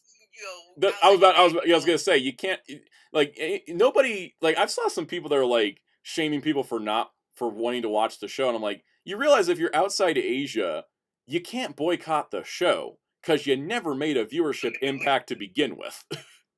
Yeah, then remember, for us, U.S. and overseas viewers are not in Asia, we already are not supporting the show technically. Exactly. So, the thing for me that I will say, is that I was enjoying the show enough to keep watching it. Psychos mentioned Gigi, the evil bird, became a Pokemon when they found a new actor. Yeah. That was a good thing. That's a good example. Gigi was voiced by an actor who admitted to cheating on his wife, and he quit the entertainment industry. And so Gigi the bird just started making bird noises for a couple episodes, and then suddenly there was a new actor put in. That's a perfect example of don't break the illusion for kids. You roll it into the show. I will say, Kyle brings up a good point. Don't be spamming Shout or Toei or social media pages with outrage. It's not the way to direct this. Toei's not blameless in anything, absolutely not. But the source of the problem is the agency, and the agency does not care about what you think, and that is just a sad fact. Also, sadly, I think as much as people in Japan, it's too late. It's already final scenario, sadly. It's already, the sad part is, and this is for me, this is why I'm not going to watch the rest of the show, is because this whole situation's tainted the show at this point. Because I can't watch the show going forward now without thinking about what they've done to her by doing this. Because I know Unicorn was your favorite, but this is is going outside. This is not even going outside the character. It's going for this basic human decency scenario here. Producers and agencies and studios overstepping their power and ruining people's lives is my number one thing that pisses me off. Because I know the entertainment industry, and it's different in every country, but it's all basically the same setup, and it just bugs the shit out of me, because it's not, it is hard. It is hard to work in the entertainment industry, no matter what country, and it is hard to work in the entertainment industry. And then when these companies make it needlessly harder on top of it, it just makes me mad, because all anybody wants to do in this business is to make stuff and make people happy and do something entertaining and fun. And then when all these the things you need, you have to work with the studio, you have to work with the agency, you have to work with all these things to get your stuff to happen. And then when they screw you over, it just hurts. It's soul crushing. It's devastating. Especially doing very bad, not great, because that's a double standard thing. Because if you go deeper, not in both the Japanese side of in the entertainment industry, but also the U.S. side, you have to do some things you may not want to do, in order to get into the industry. It's some very perfect double standard. Maya Imamori was doing gravure modeling for Seiju at 16, but they have a problem with her drinking 4 months early. Yeah, that's a double standard. For real. Yeah. Yeah, I mean, the thing is that I think that, going forward, in terms of us covering this story, I think we're pretty much covered at this point. The only things I will follow up on is if the home video stuff comes out or gets delayed, I will follow up on that. And if they recast the character, I will follow up on that, because there's that. But I'm not going to be doing a week-to-week, situation update, because I feel like we've covered everything that happened, because there's no going back on this. This is pretty much as it is. I think it just... that's the thing. People, much as even that's the thing about I think what's the depressing about Sentai, I guess, with this whole thing, because with Power Rangers, it got an ending. It got it got ending. No real drama. It ended. Got finale like last couple episodes. No drama. Just happy 30th anniversary. That stuff. No drama. Just petty stuff like toys. Really. But this is this will affect the legacy of both Gozyuger and Sentai. Sadly, it's gonna follow it. It's gonna follow it forever. The last thing people are gonna think of Sentai right now is a scandal, which is really depressing to leave your 50-year legacy going out scenario like that, because it's not gonna. It's gonna be one of those things where it's like people are gonna bring up years later. It's like, do you know the last year said that there was a major controversy with one of the actors? Yep. Those kind of videos, stuff like that. And I think oh, actually, I may check something. I meant to check this before the stream. The one thing that hasn't been scorched earth yet is her insert song. Yeah, her insert song is still on Apple Music internationally, at least. You might want to download that just in case. Yeah, I think I already purchased it on iTunes, but I'll double check. If I haven't, I will. But yeah, it's still. Does iTunes let you download keep it forever or no? Yeah, if you purchase it, so like on Apple Music, if you have it in your library, you can't save a file externally. But if you purchase it, you can save a M4A as many times as you want. Okay, good. Because sometimes when those services, you get the license to keep it. Okay, that's good. Yeah. Please. So the insert song is called Uni Sisters, and it's sung by her, and it's the only thing that hasn't been scorched out yet. So yeah, and Psycho's brought up. They just announced new chibi art of the characters, and that went up. And I think if it's chibi art, it counts as Sumino. If it's a live image of Mai Memori, then it falls under the agency at that point. Yeah, because that's the artistic interpretation. It doesn't look like it doesn't. Dylan Derry said maybe the insert music comes from different copyrights. Yes, it's under record companies, and record companies are even more strict than studios. Yeah, I won't be surprised. They will go after that sooner than later. I think they will, but I think the agency maybe got a little bit more pushback from the record company because record companies hold more, especially if they're a J-pop idol agency. They deal with record companies a lot more. Yeah, so we'll see how it all goes out. I will also say that there was I heard about this over the weekend. There was a K-pop group that are disbanding at the end of the month because their agency wasn't promoting them. But their agency won't let them out of their contracts, and so they can't do any other work in the industry until after March 2028. Yeah, I hear stories like that. And, yeah. I hear stories a lot in idol group. What's the classic tweet about K-pop Demon Hunters?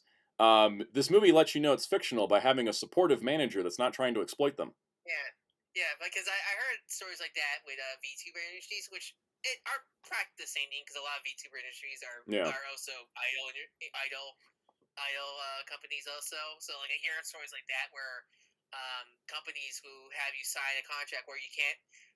If you join them, you cannot stream on your own as your own independent VTuber and such like that. It's very similar to that. Not to dive into too much, but Maya was on TikTok live after the news, but her account got privated, I think, because her agency shut her off. Because a lot of the agencies run their social media accounts.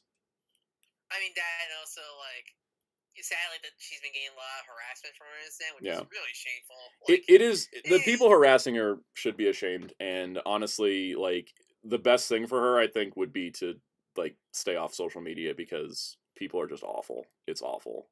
I feel so bad for her. The sad thing, this won't go away into the show's literally over because it's kind of she's how many episodes does this go? 30 episodes in, right? 38. Yeah, she's in 38. That's of the show, 38 episodes of the show. That's 80. That's about 40. What do you say? 50% of the show almost. That's more like 70% of the show. Yeah, 70% of the show. So you cannot. So it's kind of a 75%. Yeah. So you can't really ignore her being absent. Even they do get a new character for her. And next week was going to be her week to get the power up.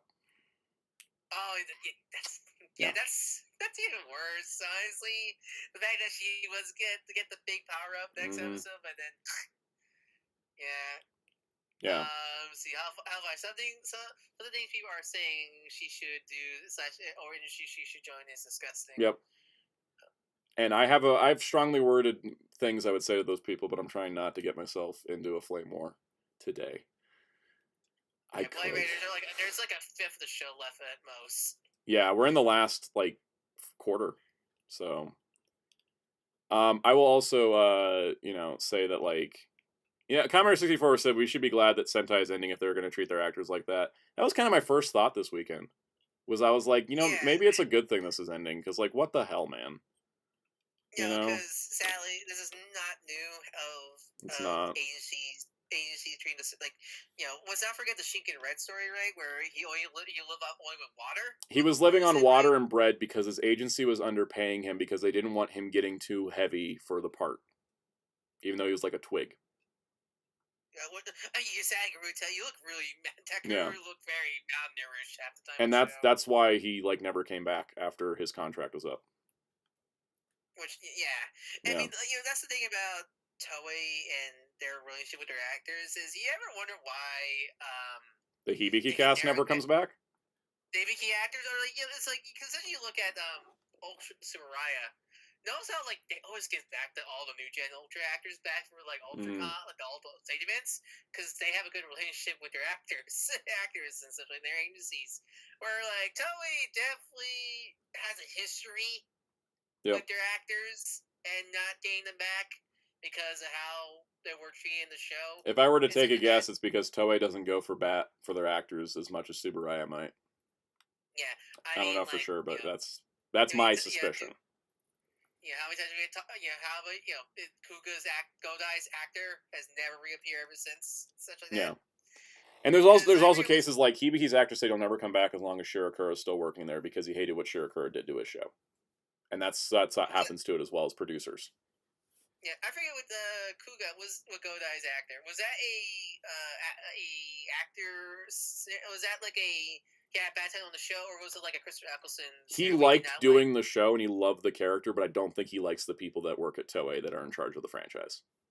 Yeah, because that was something like Christopher Eccleston left early because he didn't like Russell T Davies. Like that. Yep. Yeah, similar like that. Yeah. Hellfire said, someone pointed out, wouldn't Seiji be in hot water because they're messing up the schedules for other agencies' talents to do the reshoots? Honestly, we can only hope, because like the only way that things change is by these agencies getting in trouble. And if it has to be other agencies that take them down, then that's just how it has to be, you know what I mean?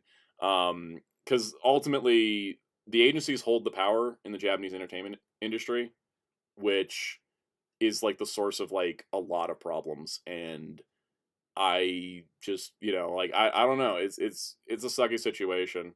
Yeah, Psycho said, this is why I wonder if Kabuto's coming back. Yeah, that's what always the rumors of the Kabuto 20th anniversary movie seemed weird to me, because Kabuto was blacklisted after Kabuto because he was trying to set up a union for actors. And the agencies and Toei did not like that he was doing that and basically said, you're never going to work here again. That's why he ended up like going over to America and he was on like a couple HBO shows. Like randomly, and people were like, "Why is he there? Why is he doing a cooking show?" Because he's under his own agency now. He left his agency, and it was because he was blacklisted for trying to unionize the actors, which was a great idea.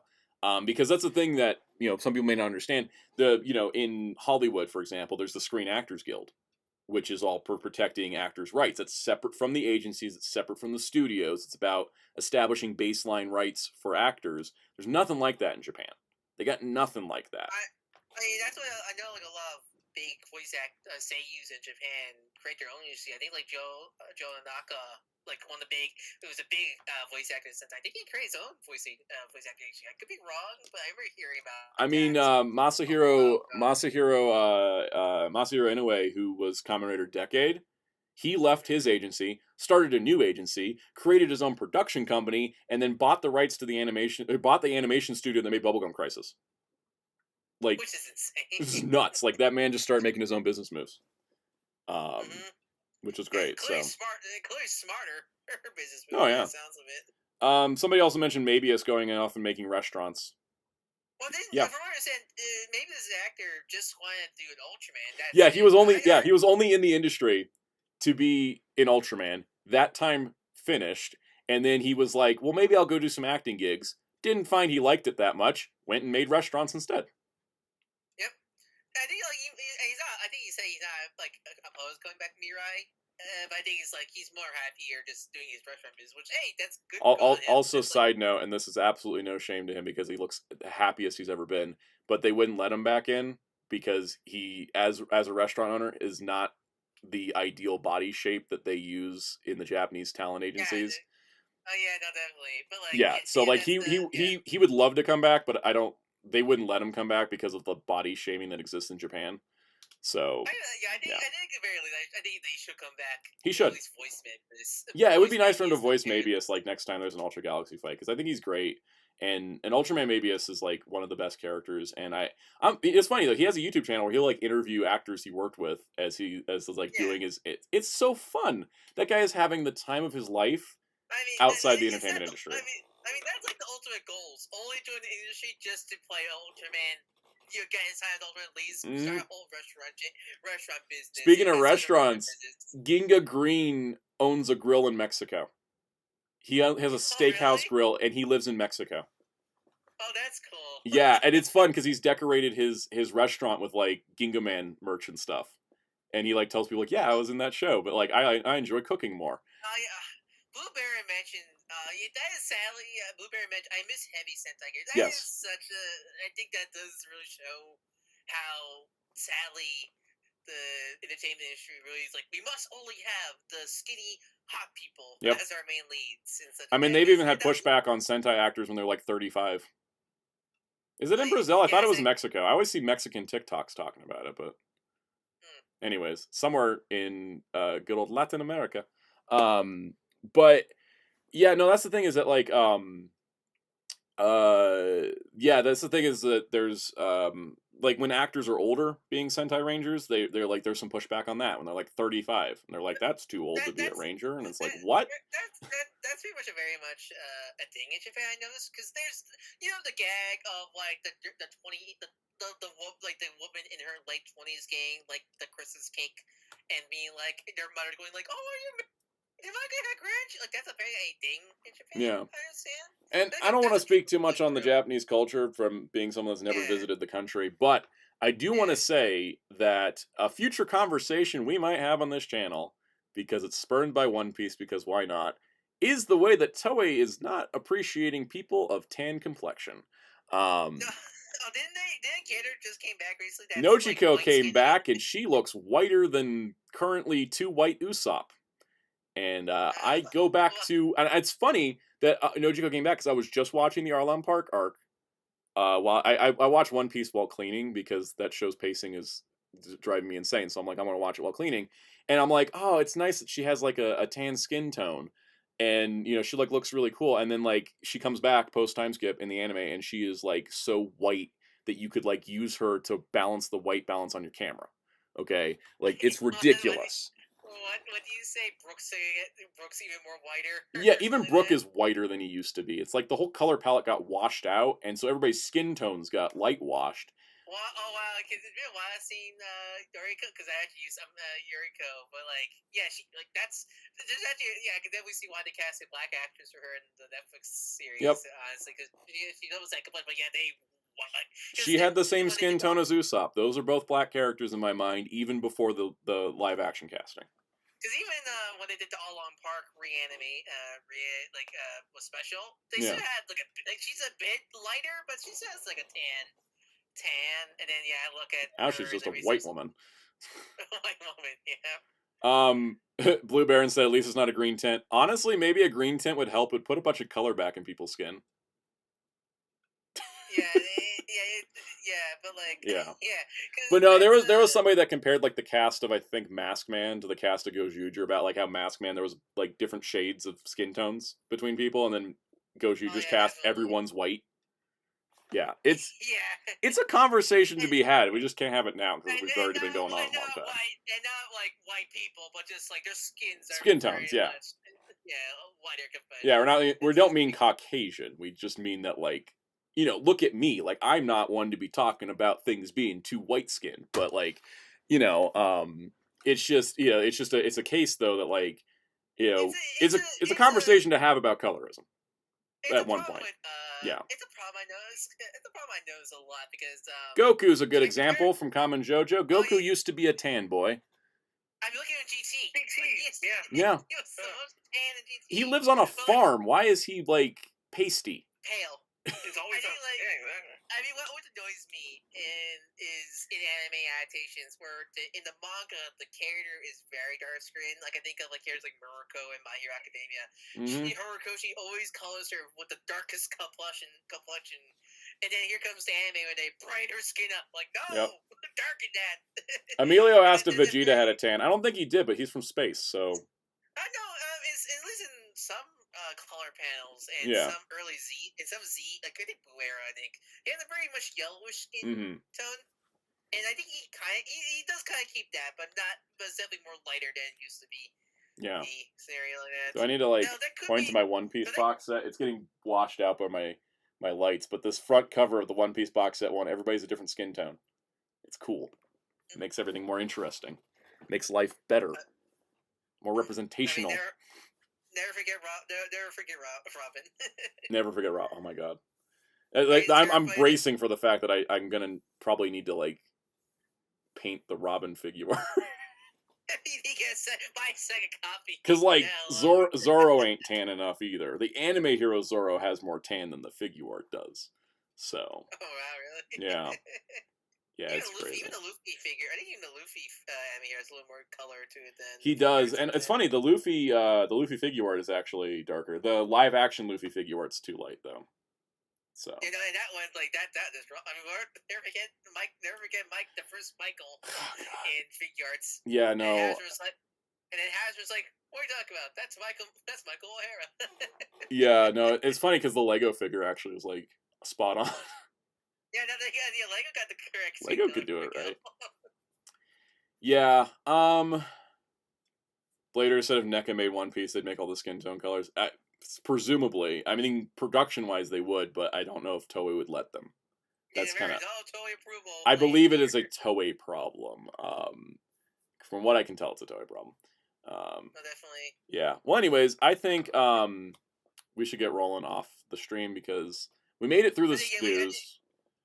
I think we covered everything. We went through all the technical difficulties, and we managed to get through the Gozyuger news pretty well. Yep. And apologies to anyone that was watching the replay that just had to keep hitting the fast forward button. I apologize. That's just how it happened. Definitely make sure to put chapter markers. I've got chapter markers set up so I can have just a chapter marker for the Gozyuger story. So. Put all the technical difficulties as chapter markers. I'll just make it so like the next chapter marker just skips to the next story. So anyways, thank you all for tuning in for this. Thanks chat for being active. Really appreciate you. Thanks for hanging through us. We'll try to work with these technical difficulties. Hopefully, yeah, we'll figure something out. We'll have a powwow. Yeah, and again, my heart goes out to Maya Mamori. Because she's going through a lot right now, and for real, I feel bad for her. My heart broke. Like when I saw that story, and then like when I saw the story, I was like, okay, well, they fired her. Maybe they'll have they planned this out, and they're gonna let her run her story. And then when I it was funny. I like stepped away to go like to dinner with friends, and then like check my phone, and I see like 1,000 messages, and I'm like, what happened in the episode? And that. My heart sunk, and honestly, it bummed me out. It bums me out completely. Like it really makes me sad. Because again, this is not just a character being mistreated. It's a person being mistreated. It is a person, and that means more to me than anything. And I will say, just for full transparency, like a lot of people were like buying her toys because they're worried about getting pulled, and also just because they love the character. I bought her action figure. Like I was like. Does Nami still have her figure? Because I was like I was in that same concern mode because I was like I really want to have her figure to like represent what she did as an actor to that character that made me love that character, because without her I wouldn't love that character. So at the very least, I mean I've got her ring, I'll have her action figure. The legacy of Gozyuger to me will be how her agency and Toei let her down, but it'll also be to me how much of a star she shone bright in a series that never even gave her enough of a focus arc to give her like a Universal Warriors arc. she stood out nonetheless. You know. Gozyuger, I already have a lot of problems with Gozyuger writing wise, but like all this behind the scenes mostly really is making me sour. Because like in the show, she was never given her full spotlight. She was given some really great episodes, but she was missing some things that the other guys got. Like Psychos had mentioned, like she didn't get a Universe Warrior arc where a Universe Warrior gave her a ring like the others did. So it's the classic old case of the girl, so she didn't get all the attention. Yeah. Despite that, she shone brightly in every episode. She was an absolute delight in the series. And I can't watch the show without her in it because it's not the same without her. She was a key part of making that series be fun to watch. And at this point, the show's over if she's not in it for me. I will say, I guess I kind of a poor PSA. If they do get a new actor or like a new character, nobody do anything to a woman that may replace her because, like, holy cow, I do not want to go through this again.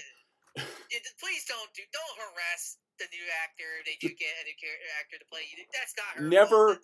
Never harass an actor or a producer or a writer. They have no power over any of this. If you're gonna harass somebody, harass the talent agency that won't listen. Okay, but like, that's it. No harassing people. That's the big takeaways. Don't do that, please. Yeah. On that note, though, let's wrap up our stream. Let's do some shout outs. Plugs. What do you do tomorrow? I'm gonna stream where Soundout won't have to worry about his technical difficulties. Unless my internet goes out. Unless that happens. But I'll be streaming Persona 5 Royal New Game Plus at 4 p.m. Eastern on twitch.tv/FederCouse. I put it in the chat because it's not typed as a link. That's just a reminder for everyone to type it because I am not opening Twitch right now. Yeah, no, for real. Yeah, no, social media is the same name as my Twitch and everything else. Yep. Oh yeah, there is a State of Play tomorrow. You're gonna stream that? Depends. What time is it? Let me double check. For you. Cause it should be usually it's like 4, if I remember right. So I'll double check. Cause Soundout, if you feel well, I could be like, all right, switch it to the State of Play reaction. Like, we could do that, honestly. Where is it? State. 5 p.m. Eastern. 5 p.m. Eastern. Okay, so it's right in the middle of your stream. Yeah. I could start off and then be like, all right, no, State. Yeah. Like I did to make the joke before Outer Limits. Just do that. We could do predictions. Watch the State of Play. None of our predictions come true, and we can put clown makeup on. Exactly. Yeah, together. I am just going to yell bloody roar Konami over and over. It's not going to happen, but yeah, I'm going to yell for it to happen. What I want is not going to happen either. So I ain't getting more Darkstalkers. Ryan, would you like to promote something? Yeah, follow me, Dark Super Tree on YouTube and Twitter. YouTube and Blue Sky. You want any commissions? Feel free to DM me near Blue Sky or sign us Discord protocol. Look at the description below. And on that note, we'll see you guys next week. We will figure out. We're gonna get this whole thing working again because this is bugging the crap out of me that doesn't work properly. So we will see you guys next week for a hopefully better stream, but we'll see what the news ends up giving us as well. We'll see y'all next time. Bye-bye.